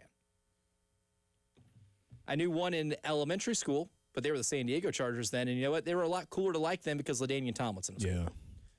But other than that, I don't have proof that they exist. So I'm looking for it. Maybe Preston Thorne becomes that. It's really possible. Coming up next, though, the spirit continues because the Firehouse Subs text line is filled with the spirit of guys naming dudes. We'll read those next.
Before we summon the spirit on the Firehouse text line, we'll go to the AAA Heating and Air phone lines. Scott is on the line and wants to weigh in. Good morning, Scott. Welcome to the early game. Good morning, guys. I'm going to kind of throw you guys a little bit of a curveball, but I also got a trivia question I'll throw out at the beginning, and then I'll kind of throw something at you guys and see what your thoughts are, and then I'll see if I can get an answer from you guys on the trivia question. Trivia question is, if you can name the player that is in the Hall of Fame, some people consider him the GOAT, wore number 98, and I'll let y'all think on that, and then my thoughts were, and I heard this the other day, and it was intriguing, and I wanted to bring it up yesterday, but I didn't have time to call in. But do you guys think that college sports, college football specifically, is going down a road that possibly may end up like NASCAR has, when NASCAR thought expanding and the money and everything was so important and was going to put NASCAR at another level, which it kind of did for a while, and it also, a lot of people say, hurt them by shutting down great tracks and everything else. And I'm talking about the conference realignments, the NIL. It's all about the money. Is college football and or college athletics, NCAA, going down a road that could be devastating to the sport we know and love, especially with basically the SEC and the Big Ten and the big bad wolves and nobody else really mattering, and possibly dissolving what we've grown up with as, ACC, SEC, Big 12, Pac-10. Obviously, the Pac-10's practically dissolved as we've known it in the past. But I'm just curious what you guys' thoughts are and everything, and then see if y'all can actually get that trivia question right. Number 98, he's in the Hall of Fame. Some people consider him the greatest of all times. And I will give you a hint. He had to do a number change when he got to the NFL after about 6 months of being on the team. Ooh, that's a good one. I'll have to think about that. I love the trivia question, Scott. I'll have to think about that one. Number 98. I'll get back to that later in the show. I can sit in a break and think about it. And in regards to your question, too, I think college football is going to look different. It will never look the same. Now, whether or not it's detrimental, we're still, I think, in that limbo phase, right? We're going to reach an impasse in terms of how schools handle money and how they're able to handle paying the rosters and how wisely they can spend it without making themselves go broke. Can they help correct what the market is right now? Because right now the market is what schools are paying them, and what schools are paying them, a lot of athletes, especially in basketball, a little irresponsible. It's going from a revenue producer or generator to a loss, operating at a loss for a lot of basketball programs. I think that's kind of the first start, right? And football can be heading that way if it's not corrected. It's up to them to do it. Congress ain't going to help. You got to figure it out yourself. And I think we're in a limbo phase in terms of the survival of the sport long term. If they're able to handle that, I think it will still be something close to the long lines of the game we know and love. It's just going to be a lot different. Yeah, it's the same thing for any niche sport. College football was a niche sport that many of us enjoyed that the greater world did not. Same for NASCAR. And when you have to face whether it's a niche sport, whether it's niche music, me being a hip-hop fan, we faced the same crisis in the 90s. Whether it's a niche town, I'm from Somerville. That was a nice, quaint little town. It's not anymore. You face the conversation of, do we grow and expand and possibly lose some of the charm that we had? Or do we take this thing to the next level and become something bigger and different? You're always going to have to face these trade-offs, and I think college football is in that moment right now. Especially when it becomes a business. It is definitely a business. Now, back to the Firehouse Subs text line. We got a Mike Hold reference. Okay. All right. Travis says, I'm hoping I'm doing this right. Just caught the segment's tail end of Game Stealer. 1984 in South Bend. Mike Hold comes off the bench in the second half to bring Carolina back to beat Notre Dame. You are doing the game exactly right. That is game stealing. That is absolutely game stealing. That's how you come in and play the game. If somebody comes off the bench and is able to win you a game, especially at a place like Notre Dame, you count as a game stealer. 100%. That's an excellent nomination. Raynard Brown returning an opening kickoff for a touchdown against Florida State in 84. Nice. Carolina goes number 2 in the polls. That's a good one right there. That is a game stealer. I have Steve Tannehill is freshman year. Another texter on the Firehouse Subs text line says Steve Tannehill freshman year. comes in halfway through the season, I believe. If I'm correct, if I have my all my stuff correct. Yeah, absolutely. That was a run of game stealing. That counts. That is the perfect criteria here for game stealing. 2006, unranked South Carolina upsets number 24 Kentucky. The defensive player most famous for having so many sacks against Kentucky was Eric Norwood. Now, Norwood at the time, maybe game stealer, became legend. Yes, game stealer to legend, pipeline. And sometimes it takes that first game. Sometimes you go from game stealer to legend. Oh, this guy's going to be a legend. Like Xavier Legette in 2022 against Texas A&M, game stealer. Role expands, he becomes a star. Man, right out of his shoe. To start the game. Oh, my God, that's so much fun. Hour number 3 coming up next. We'll continue our talk on current game stealers.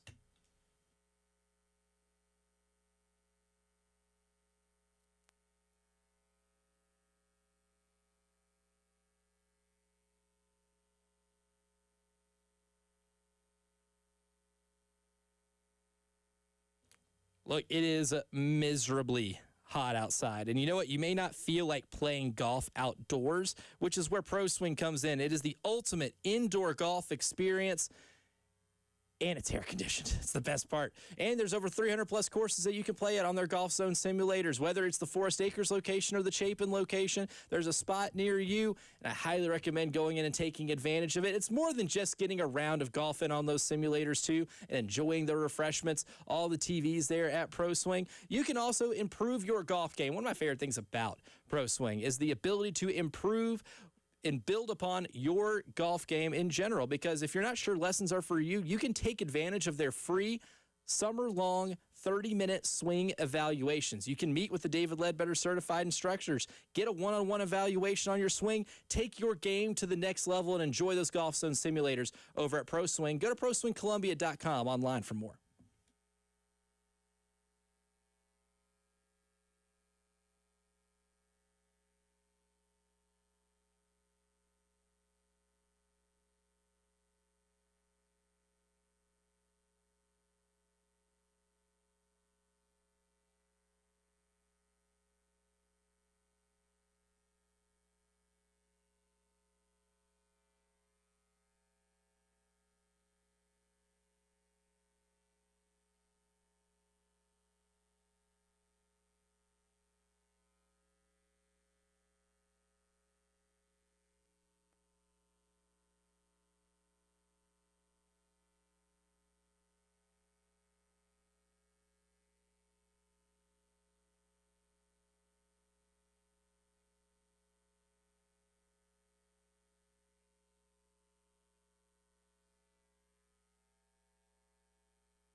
Dutch Fork Road at Fortress Drive, an accident there. Also Fairfield Road near Sharp. Still working Garner's Ferry at McCord's Ferry Road. I-20 westbound between Highway 6 and Longs Pond, and I-26 eastbound around exit 116, just after I-77. We do have an accident there. So a few slowdowns to contend with this morning. Sunny, 99 today, 97 tomorrow, maybe some scattered thunderstorms coming in. Sunday could see some afternoon and evening thunderstorms, a high of 95. But each of those days, We could see the heat index over 100, so be cautious of that. 78 right now.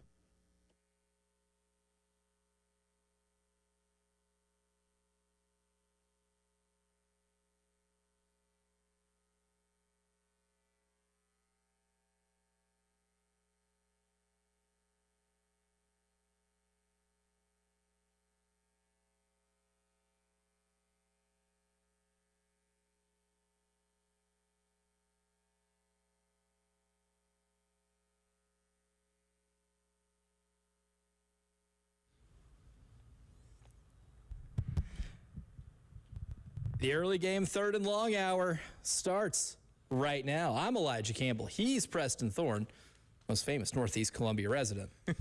She's Jen Jensen, our man Randy Young in the video production room here at Studio 803. And before we get into this year's game stealers, because that's kind of the theme of the show, players that aren't superstars, that help you steal games that maybe you're not supposed to win. We did have one texter on the Firehouse Subs text line drop a Stone Blanton mention in there against Jacksonville State. Man. Now, it may not feel like game stealing because it's against Jacksonville State, but however, you needed to make a play to win that game. If that I would put that in the same category as the Vanderbilt play. As like, if this, you'll forget about that, but if you weren't there, you would not know the level of lemon booty that was in that stadium Buddy. during that game. If you alleviated the lemon booty in a stadium and you're not like the star, I will put you in the game stealer category. There's room for you in game stealer. And guess what? In the Jacksonville State game, you're facing a catastrophic loss. And Stone Blanton said, don't worry about it, kiddos. Shout out to Stone forever. It's all good. It's like an 80-yard pick six or something like that, if I'm not crazy. mistaken. That had to happen, man, because catastrophic is the right word. Yeah, you were staring down the barrel of one of your worst losses, and Stone Blanton said, we're stealing this game. It feels like we're not going to win this, but we're going to steal it. I had blocked that out of my memory. Yeah, as you should. But that was a fun play, though. Yes. That was the winning play in that game. Beat Rich Rod. Yes. Man, that offense was humming. They was running a tempo on us. It was lemon booty for sure. Yeah, they ran the ball well in that game. Before we get into the game stealers, though, I want to touch back on one more thing that Scott mentioned when he called in on the AAA Heating and Air phone lines in the last segment, before we came out here into Studio 803, and mentioning, he made the parallel between college football and NASCAR, right? NASCAR has undergone a lot of changes, and college football itself has undergone some dramatic changes over the course of the last 8 years, really since, the Alston case. And the Supreme Court was able to weigh in and change the course of everything else that we know in college football. My thing is, it's going to be different. You're in a tough situation right now where you have to figure out your market for the labor here when it comes to paying athletes, handling revenue share, handling NIL, being able to do it in a way where you're not bankrupting yourself, or you're being able to spend responsibly. To me, that's where we're reaching kind of an impasse on where something's going to have to change. It's going to be at the schools to do it. You can't go crying for Congress for help because, I don't even think they could help you if they wanted to. I don't know how much of a priority for them that actually is. There are bigger things afoot in this country than the state of college football. So you can't go crying to them for help. You're going to have to figure it out on your own. But in terms of how we consume this and how we enjoy this, I think it's just going to be different. And I think Jen's probably the perfect person to ask in terms of what did that look like for NASCAR in terms of how people view it, the changes that were made, and whether or not that's had an impact even on just like your race day environment. Well, yeah, there's just so many different types of changes that have been made, from just the business model. There's been charters that are part of it as far as financial partnerships that are concerned. So there's some people love some of that, some people don't. There's changes on rules and championship formats. There's just been a lot of changes. So some people love changes, and some of the the diehards, they don't.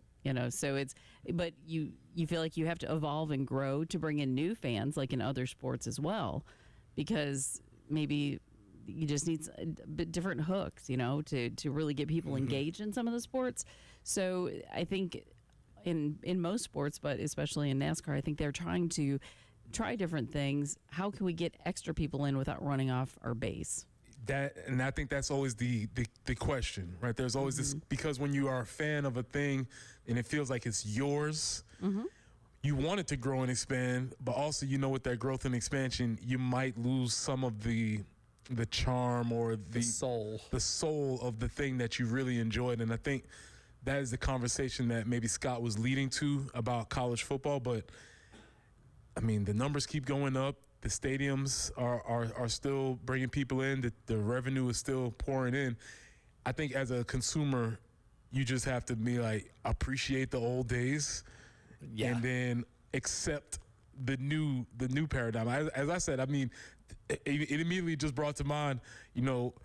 I'm from a town that when I was growing up was a quaint suburb, and it was it had some charm, and now it's a booming exurb of another city which has even grown huge. When I hear people talk about Charleston nationwide, I'm like, are they talking about the city that I grew up in? Yeah.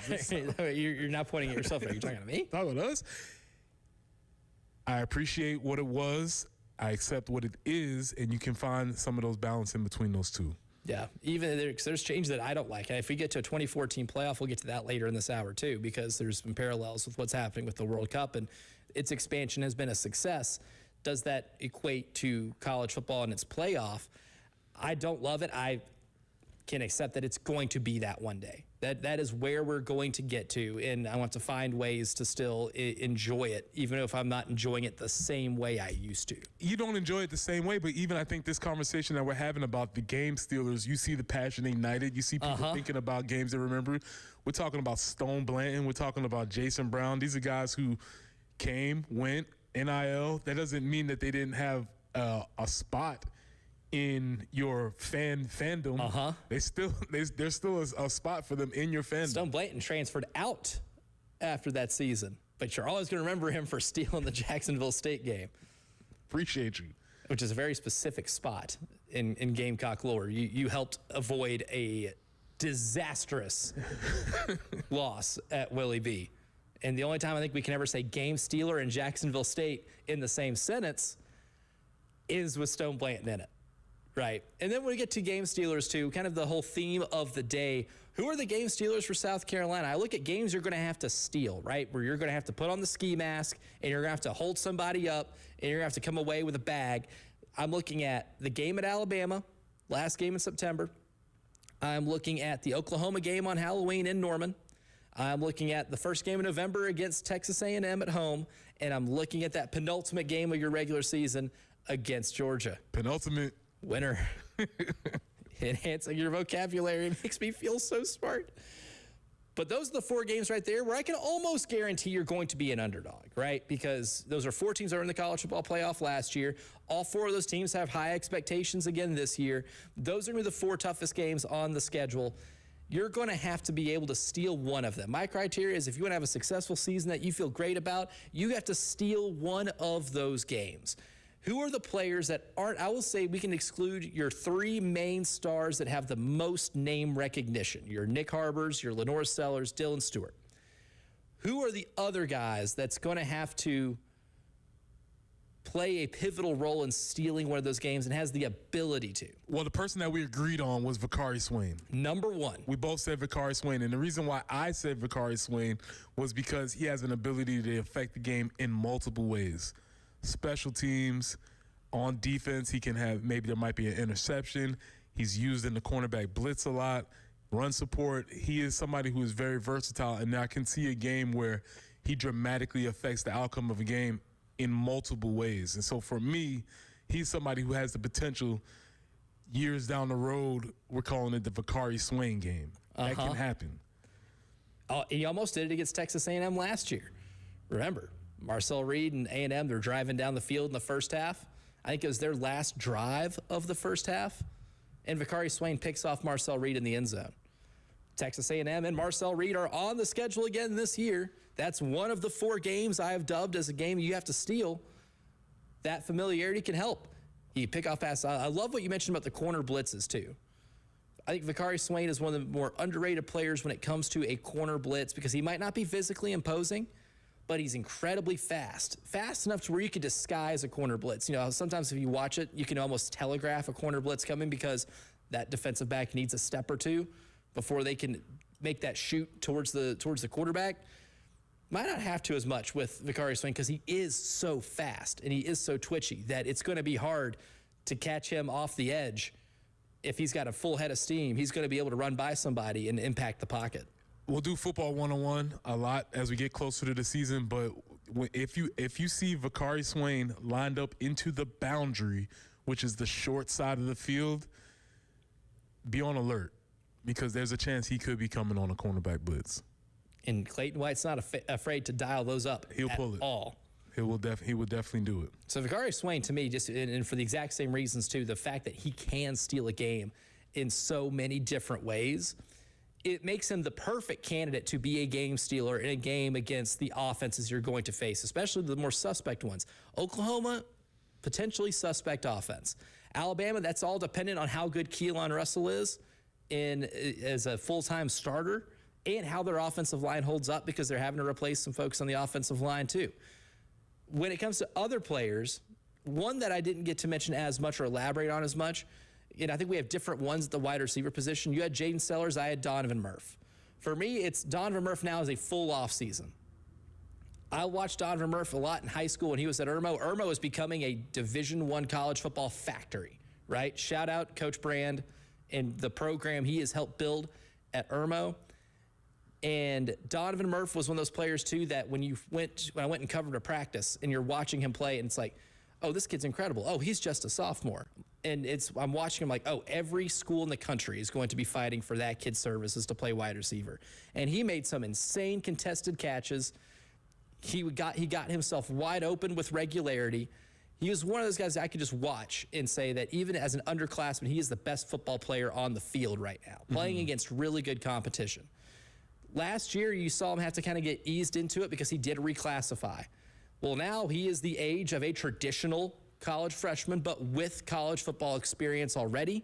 I'm such a believer in his skill set that I think we can expect a lot bigger impact that he brings. And in a game in which you are playing against a really good defense and your opposing defense may be focused in on Nick Harbor beating somebody deep, or if Jaden Gibson from Oklahoma is a guy that is a red zone threat with his size and jump ball ability, or if even someone like Jaden Sellers continues to build on what they've done, Donovan Murph can be that forgotten guy that defensive coordinators don't account for as much, and then when his talent really breaks out in a game, it becomes a surprise to other people, and that may result in a 90-yard game that has a touchdown or two to help you pull off a win in one of these 4 games. Take everything that you just said in that last sentence, and that's my reasoning for why I picked Jaden Sellers. Copy, paste. Just copy, paste, exactly, because of the idea of him being maybe not maybe diminutive in size. He's a slot-ish type of guy, somebody you may overlook in preparation when you're trying to prepare for a team,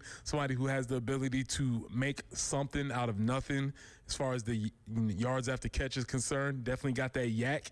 Ability. So he's bringing that yak to the party for sure.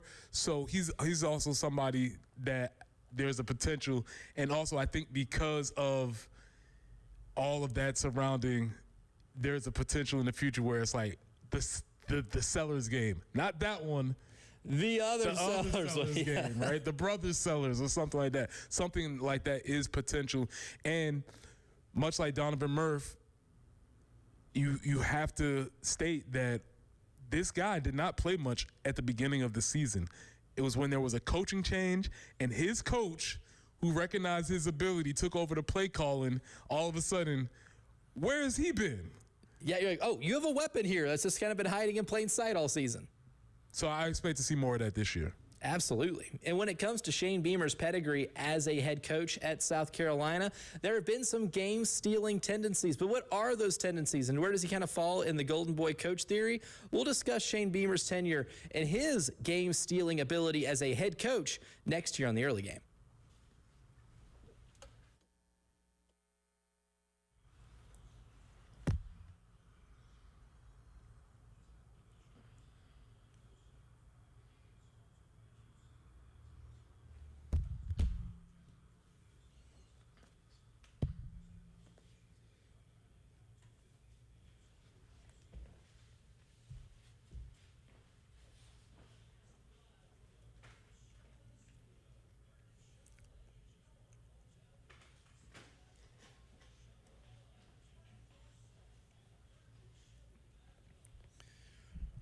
Now, if you really want to talk about game stealers or getting yourself out of a tough predicament, maybe there is no more of a proven game stealer when it comes to getting out of that IRS maze than the Ecton Law Firm. Now, you may not fit that game stealer category because they are stars at the Ecton Law Firm, and you're a star when you've been doing this for as long as you have. For decades in the state of South Carolina, John Ecton and his team at the Ecton Law Firm have been getting thousands of families and businesses just like yours out of those tax predicaments. Doesn't matter if it's a personal income tax issue or a business tax issue. John Ecton and his team can be game stealers for you, and they've done it for thousands of folks just like you. And it all starts with the free consultation, right? 803-771-9800. That's the number. You can talk to John and his team. You can get that one-on-one feedback on how to address these issues and find out what they can do for you. Again, 803-771-9800, or you can always visit them at ectonlawfirm.com.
Dutch Fork Road at Fortress Drive, still a bit of an issue there. And Old Charleston Road at Cox Ferry Road, we also have a report of an accident.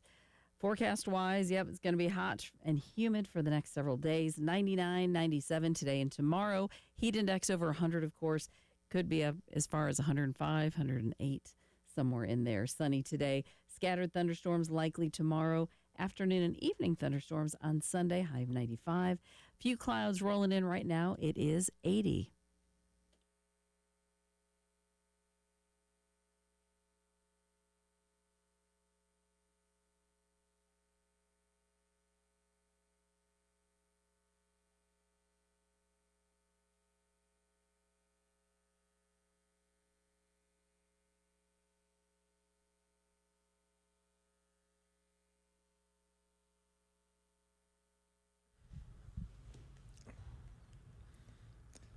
Talking about game stealers, and as a head coach, you could say Shane Beamer has had some moments where he was a game stealer.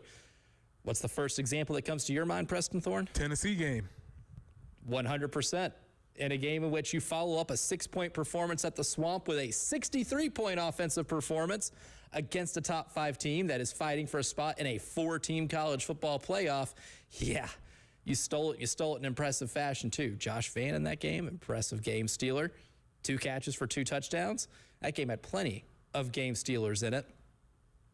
But when it comes to what we have kind of dubbed as like the Golden Boy coaching theory, now, Shane Beamer wasn't as hot a name in the coaching circles, I would say, as someone like Dan Lanning, who became our prime example here. And we, yesterday on the show, when discussing Oregon and their season, discussing Dan Lanning is now going into his 5th season. This is, after 5 years, I think we've kind of accepted as the rule of, as the Golden Boy head coach, where your first job as a head coach is in the power conferences, and you do have such a high assistant coach profile, that is where we find out really who you are. And Shane Beamer's got 5 seasons, so we're going to take that logic we use with Dan Lanning and apply it to Shane Beamer. I think when you look at Shane and you look at the positives, there is a game-stealing element to him that does exist because of some of the wins that he has had, whether it be the win against Tennessee, the following week a win at Clemson, right, to help kick them out of a 4-team college football playoff. Your game stealing helped shape the college football playoff in 2022. And then you can go back and look at 2024. Number 10 Texas A&M comes to town. Blow them out in the second half. We did have one texter allude to Josh Simon from that game being a game stealer. You end up winning that one against Missouri. I know you were technically a favorite in that game, but it took some game stealing in the 4th quarter of that game to seal the deal. Shout out Dale Von Campbell. There are some game-stealing tendencies that Shane has in his career, even despite some of the early season struggles in conference play.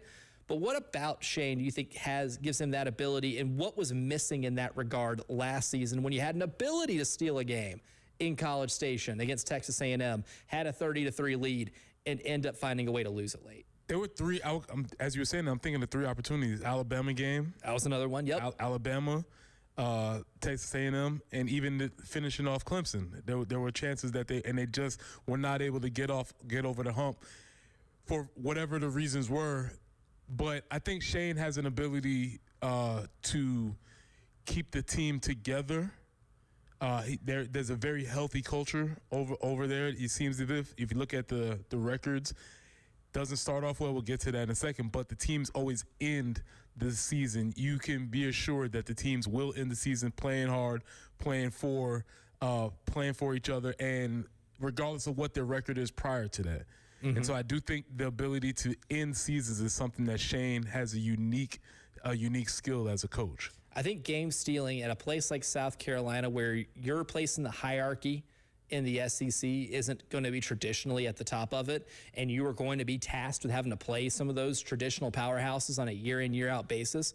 In order to keep morale high, you have to have the threat of stealing some of those games. That's why it's important this year, because you're going to be playing 4 teams that appeared in the college football playoff last year, and that's why it's important every year, because the schedule will always be difficult, right? There will not be one season where you as a South Carolina fan are going to look at the schedule and say that's going to be a cakewalk. That will never happen. That sentence will not leave your mouth as long as you keep up with the Gamecocks and in this sport. So you got to be able to steal something in a regular season. And you had chances to last year, and you just didn't do it. And maybe that's the difference between being 4-8 and feeling terrible about what happened in 2025 and stealing a couple of games. And even though you might have been 6-6 if a couple of those happened, still feeling good about the season, or better about your season, despite all the preseason expectations. That really is the big difference to me, is you weren't able to close out a lot of those games despite the offensive line not playing well, the offensive coordinator getting relieved of his duties in November. What Shane Beamer has shown is that he can still steal games, and you're going to have to see that ability this year. And I guess given our theory of Golden Boy coaching theory, he's shown that he can do it. You can expect him to contend to do it in one of those 4 games this year. Absolutely. Yeah, I don't think that's a doubt, and that's one of the reasons why people have a semblance of hope going into the season. But as you said, this is the 6th addition, and by any time you're doing this by the 6th time, you would expect them to have maybe taken care of some of the issues that they had earlier. The one that you brought up, we will talk about it later. I think we have to continuously address it. Shane is an emotional guy. That's one of the reasons why we like him. It's one of the reasons why we have him. However, it's a double-edged sword because those emotions seem to sometimes take him out of the game, whether that's in making a call that's unnecessary or maybe getting too fixated on an issue that's happening on the field while the game is continuing. And that's something that in year 6, you would expect for it to be corrected. Yeah, where the evolution probably still needs to happen. Another one is just how you start your seasons. And if you go back and you look at the entire 5-year tenure so far of Shane Beamer coaching South Carolina, 3-9 versus the SEC in September. 2 of those wins came against Mark Stoops in Kentucky. 1 came against Mississippi State. Now, history would tell you that when you play Mississippi State in September this year, good sign that he can win that game, but that's a must win and absolutely have to have that game. You're going to be a favorite. Given what you have the rest of the slate, you cannot afford to lose that one. So you got to start off better. Again, I am petitioning to take the word Cocktober out of our vocabulary until proven otherwise. You're 4-11 against SEC opponents in the month of October, including a winless month of October last season. Then you get to November, though, and his record against SEC opponents is 9-4 in the month of November. If we're breaking these off into individual seasons, 3-9 would get a coach fired in the SEC. That's the September SEC record. 4-11, not good enough in October. But then you have the Novembers where they're 9-4 in those Novembers, and those are very memorable. And including how close you were, if you look at those 4 losses, the ones that you had this year in league play, you almost pulled off some spectacular stuff, like the Texas A&M one. That one's going to live in our minds forever because of the lost opportunity you had at hand there. But you can even look at that game in its totality, despite what happened in the second half, and say that was maybe the best game of football you played all season long. Well, this year in September, they have Mississippi State and Alabama. Alabama in Tuscaloosa. That is going to tell that is going to expose us to what the rest of the season is going to be like. I've said it now. I'll say it again. I will keep reiterating this. You heard it here first. The most important game of Shane Beamer's life is against Mississippi State at home. They better be 2-0 going into that game. Oh, well, the discussions around a loss against Kent State or Towson wouldn't be pretty. I don't know if we're talented enough to handle the talk radio after that. We might not have to talk. We might just have to just turn the phone lines on. You sing it. At this point, it's just karaoke, right? It's not a concert. It's karaoke at that point. 2-0 going into the Mississippi State game. You said it, absolute must win, biggest game of his life. Then after that, you have a chance to steal one. And that can set the tone for what could possibly be a really fun season. Yeah. And that's the tone setter, too, because you have to be playing really good ball already. You have enough veteran leadership and veteran players on this team to where you shouldn't need a ramp up. And furthermore, just thinking about this, we said it earlier, ain't nobody scared of Alabama no more. And that's what it should. No. That's what Lenoris and Nick and any of these dudes who've lost to Alabama the last 2 years, they shouldn't. First off, the idea of Saban is not even in their brains anymore. But they should be looking at Alabama and saying, man, we could have, but one year they should have beat them. And then last year they could have beat them. Yes. And you had a golden opportunity to beat them, and it just slipped. And that ended up being just kind of a microcosm as to what your season ended up being. But coming up next, though, the story of the summer in sports has been the World Cup, and it's been a success, and some people can credit its success and its intrigue because of its expansion. Do those principles apply to the college football playoff? Well, Bill Connolly had a take on ESPN.com that I completely agree with, and we'll get to that next here on the early game.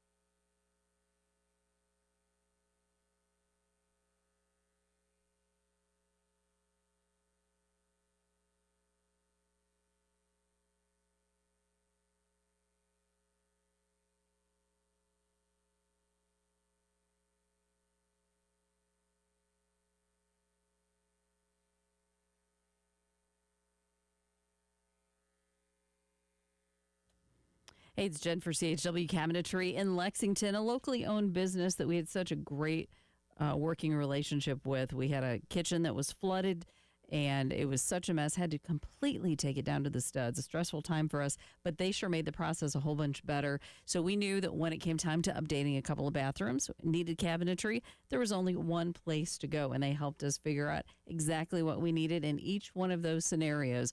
So I'm telling you, if you're looking to do some updates in your home, those wire hanging racks, you're tired of those in the closet, maybe you'd like some drawers to put in there or other types of cabinetry to make your closet just a little nicer and more functional, they can help you out with that. Drawers in your pantry, you name it, they are there for you. Check them out online, chwcabinetry.com, or call them at 803-520-6837. And, of course, tell them Jen sent you. CHW Cabinetry, passion from inspiration to installation.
I-77 southbound at Bluff Road. We do have a report of an accident there. Also downtown Blossom Street at Meadow Street. There is an accident there. And 99 will be our high. Heat index at least 105 today. 97 tomorrow. Some scattered thunderstorms more likely tomorrow. Just a little chance of maybe some rain later this afternoon. And by Sunday, some evening thunderstorms are likely. 95 for the high, but it is currently cloudy and 80 on 107.5 The Game.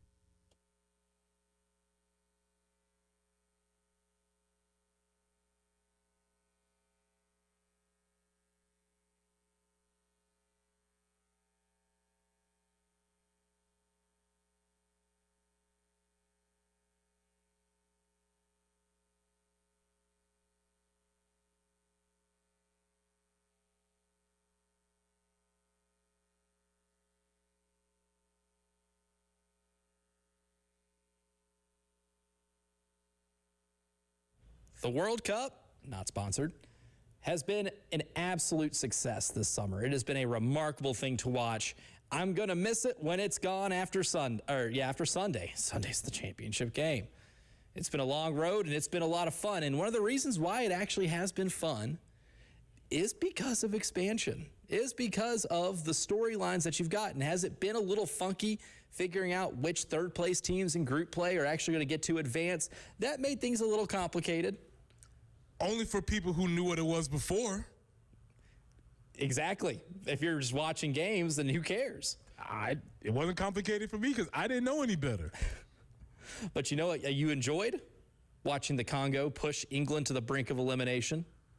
Watching Cape Verde scare the life out of Argentina, who may go back-to-back in winning this thing. And maybe the toughest scare they had out of all the tough scares came from Cape Verde, who put multiple goals up on them. Also enjoyed some mainstays, Germany and Portugal not getting through. And Germany getting beat by Paraguay in penalty kicks in the first knockout round. We might not get that without expansion. But does this principle apply to college football? Bill Conley wrote an article about it on ESPN.com, and I fully agree with Bill here. It is not an apples-to-apples thing with the college football playoff, mostly because of the reasons we think the expansion of the World Cup was really cool. It does not apply to the college football playoff because it's not going to be the same level of access, right? I think the perfect example, if you were going to read this, there is one paragraph that perfectly sums this up, and it's about the representation, right? Do I think it is right to just add more teams that were 8-4 in the Big Ten and the SEC, even if it benefits South Carolina? No, I don't think that makes for a better product, or at least a better message to the entire sport, right? Because teams that are 8-4 in power conference leagues, and that would be the beneficiary of this expansion, have their chances. You're going to get a lot of rematches.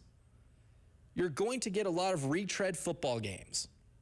But the reason that this works in the World Cup is because of stories like Cape Verde, stories like the Congo, upsets like Paraguay over Germany. That's what's given this thing additional life. Do you get the blowouts of Germany 7-1 in Curacao? Absolutely. But you know what Curacao did as a country? Party like there's no tomorrow because they scored 1 goal against Germany in the World Cup. That matters. And what Bill lays out here too, in the one paragraph that I think is the most important read here, he says, quote, if Petiti, Big Ten commissioner, had been in charge of World Cup expansion, there probably would have been about 36 European teams in the 48-team field. That's where the quote-unquote best teams come from, after all. In current FIFA rankings, there are as many top 40 European teams who did not make the field, which was 7, including number 15 Italy, number 21 Denmark, 33 Ukraine, 36 Poland, 38 Wales, number 39 Hungary, and number 40 Serbia. As many teams in Europe that did not make the field in the top 40 as there are top 40 teams from Asia and North America combined in general, right? And yet, Italy was watching from home. All those European teams we just mentioned were watching from home. I think that point remains clear that this has not been ruined because number 15 Italy in the world, right? Teams that are ranked behind Italy that got to play in the World Cup, the United States, Turkey. There are plenty of teams, a plethora of teams that got to play in this thing that were ranked behind them. And you know what Italy's not calling for? Further expansion. We need more teams so that we can finally get in. Yeah. They're not doing that. Yeah, because the charm of it is to try and make some sort of equation.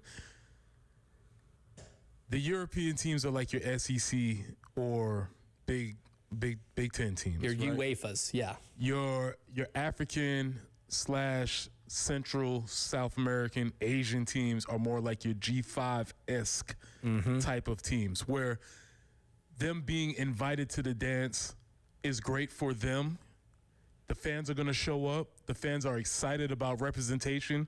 Maybe if you're a casual fan, you get a chance to see some new cool teams that you haven't been exposed to, and also you realize, oh, they play ball too. They enjoy it just like this. And then you may have a situation where it doesn't happen all the time, but you may have a situation where Paraguay beats Germany. And that's really fun. Those are awesome. Or pushes them, even just pushing them. Pushes them. Like, how awesome was the Congo making England sweat it out? They were up 1-0 for most of that game. And England had to score 2 goals late. And they just sweat it out. That was one of my favorite games this entire tournament. And that was an incredible story. I don't care if, because really what Bill lays out too is the idea of bringing in all conference champions. And then do the at-larges however you want to do them, but including all conference champions into this equation.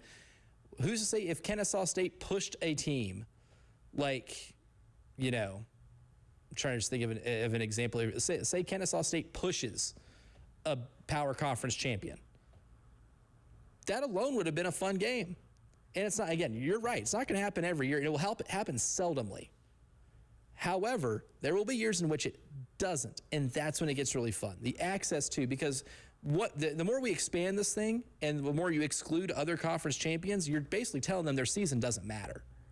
And I think it's a bad message to send to people that are in your league. If you have all these teams in FBS, their seasons have to have some type of meaning to it. And I think this especially applies to basketball. Because in football, there's a little less randomness over the course of a game because you just wear down and it's very difficult. But in basketball, there is an opportunity for a G5 team or a mid-major or whatever to beat whoever on any given day. And what they want now with the expansion of that tournament, they're not trying to get more of those teams in. Nope. They're trying to get middling Italy's. They're trying to get Which is Indiana and basketball, ironically enough now. They're trying to get those types of teams in. It doesn't have the same effect. Doesn't have the same effect. And imagine how, like for an example, basketball, almost equally as fun as the NCAA tournament or the conference tournaments for those small leagues, because that is your Super Bowl. It is no tomorrow, right? You have to win that conference tournament because that is a one-bid league. The only way you are getting in is if you win that conference tournament. Conference championships in football still will matter for smaller schools. It will not matter the same way in the SEC and the Big Ten, but the Conference USA Championship is going to mean a lot more. The MAC Championship is going to be significant. The Sun Belt title game is going to be significant. And tell those fans at Coastal Carolina that if they win a Sun Belt championship, that it should just be to go play in a bowl game. I can't buy that. No, I don't buy that either. Which is why the idea of the current proposed college football expansion to not include that will not tap into the same magic that the World Cup has so far this year or this summer. There's the idea that like these teams have already earned the right to be there, and that's why their fans are so excited. My favorite quote in this is from the Netherlands head coach Ronald Koeman in terms of talking about teams like Italy and like high-ranked FIFA teams being excluded from this. He says, quote, "If other countries aren't here, they failed to qualify, and that's their problem. I don't see teams in this tournament that don't belong here." Fair. And you could have said that about a few of the teams there. You could have easily said, yeah, who does Curacao have to play? They don't play nobody, Paul. That approach to this, I think, is a much more fair approach than, I guess, the way the current college football leadership looks at their own sport. And because of the World Cup doing this, that is how expansion can work if you include teams like that. To me, that would be a winner. We'll give you our winner for today's show, brought to you by the Golden Spur, coming up next.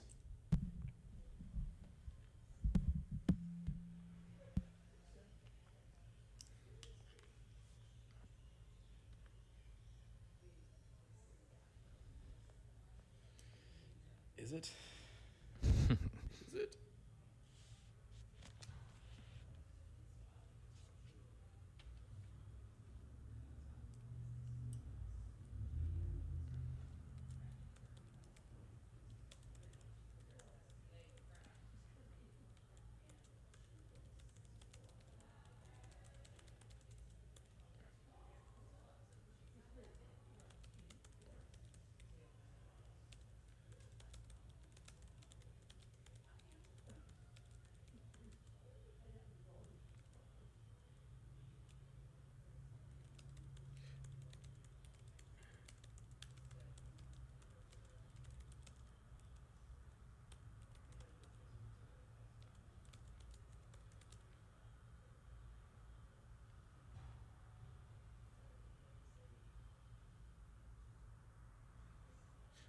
zone.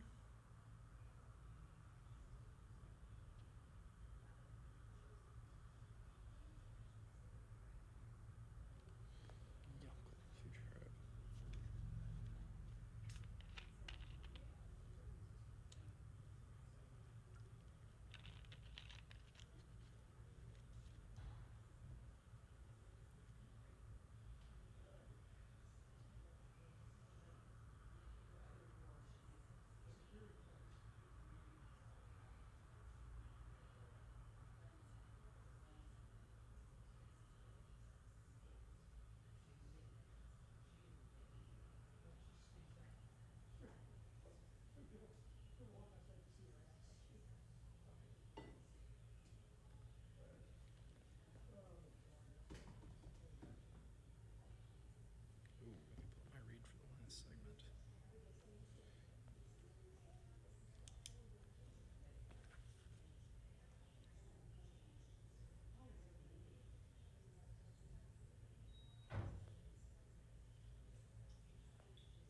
Hey, what's up, Dave?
Mercedes-Benz Stadium in Atlanta has hosted a World Cup, Super Bowl, National Championship, SEC Championship, MLS Cup, Copa America, but it has never hosted a Falcons playoff game.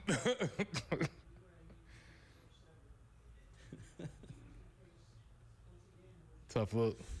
Oh, tough scene. Tough scene.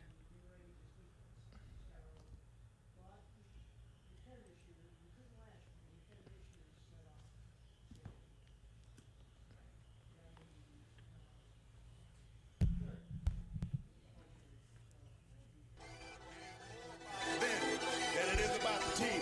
Cannot play with it. Cannot win with it. Cannot coach with it. Can't do it. I want winners. Winners. Every day, we give you those winners, brought to you by our friends over at the Golden Spur. Nice Friday night dinner place, I will say. Need dinner plans? The Golden Spur, hit them up. They're winners. They provide you with our winners today. And before I get into the main one, early winner, the word penultimate. Off top, 602. Elijah broke out his big boy vocabulary to start the show. And again, if you want to talk about trends in words, this is a word that I just have seen starting to pick up steam. And I think it's one of those things that once we actually learned what it meant, we're like, oh, okay, I can use that. Because I'd rather say penultimate than say the one before the last one. Yeah, which sentence sounds better? South Carolina plays Georgia in the penultimate game of the 2026 regular season, or South Carolina plays Georgia in the second to last game of the 2026 season? I'm an idiot, and I will do whatever I can to make something sound smarter than it actually is. Yeah, penultimate. That's a very, very solid word. Add it to your vocab. Every time. Absolutely. Penultimate winner. Did not expect that to be a winner going into today's show, but here we are. Another winner. The concept of the game stealer. Whole theme of the show. Maybe one of my favorite ones, because we've talked this week about turnover margin. We talked about explosive play and explosive play margin. But sometimes you just have to have a game stealer. Somebody who is not a star, that does something spectacular to win a game that you're not supposed to win. even whether it's, being a heavy underdog before the game or help you engineer a great comeback and steal a game that you didn't deserve to win in the first half. There are plenty of players, especially in Gamecock lore, that you can fit as game stealers. One of my favorite ones that was mentioned from the 84 season, Mike Holt, coming off the bench against Notre Dame. If you come off the bench in South Bend and help engineer a win, you stole a game. Congratulations, you're a game stealer. Thievery, normally not socially accepted, but in the game of football, you want to be a game stealer. Winner, the blank game. Name games. Any game that has a name attached to it is a winner, because think about how many games you play every year. You play 11, 12, 14 games every year. Very few games in the history of fandom have a name attached to them. It could be a player's name. It could be a weather name. The monsoon game. It could be an incident during the game name. The fight game. Or do we just call that the fight? Do we call it the fight game? Yeah, I think it's called the fight, but yes, it is part of that series. Same lore. Yeah. Right, part of that series, because obviously the Clemson game has several subfolders, right? So the big folder is Clemson game. Subfolders underneath it, you might have the Dylan Thompson game. You might have the fight. You might have the push off. I was up for 2 of them. Thanks, Elijah. Reston has appeared in 2 of these games. This is where if we go back to vocabulary, there's a difference between famous and infamous. I was there for 2 infamous ones. But yes, any game that has something attached to it, always a winner. Oh, I love a good name game. There's a podcast, I forget who does it. They're athletes, like Julian Edelman maybe. Okay. But I do love the name of the podcast. It's Games with Names. Nice. And those are my favorite types of games, the ones that you remember forever, the ones that are either make you euphoric by rewatching them or traumatized by rewatching. But here's the thing. You can't predict when those things are going to happen. It's organic. We don't know when it's going to happen. We don't know what game this year is going to have something attached to it. And that's, to quote Herm, that's why you play the game. You play to win the game.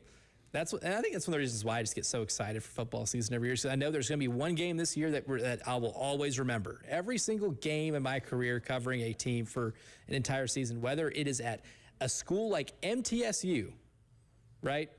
I remember it was my junior year in college. There was a 2-point conversion that Rick Stockstill went for. Instead of going for the tie and going for overtime, they go for the win against Lane Kiffin and Florida Atlantic. Little fade to the tight end in the end zone.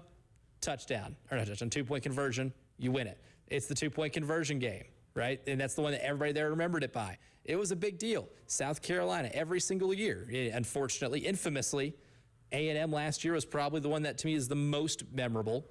But then in 2024, you had 3rd and 16.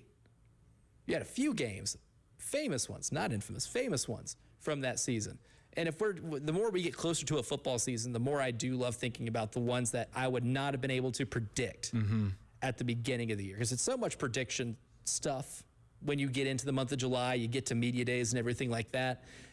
You don't foresee, no matter, even if the result you could predict, you can't predict how you get there. You could not look at a schedule and say, this game against Jacksonville State is going to be known henceforth ever as the Stone Blanton game. But guess what it was?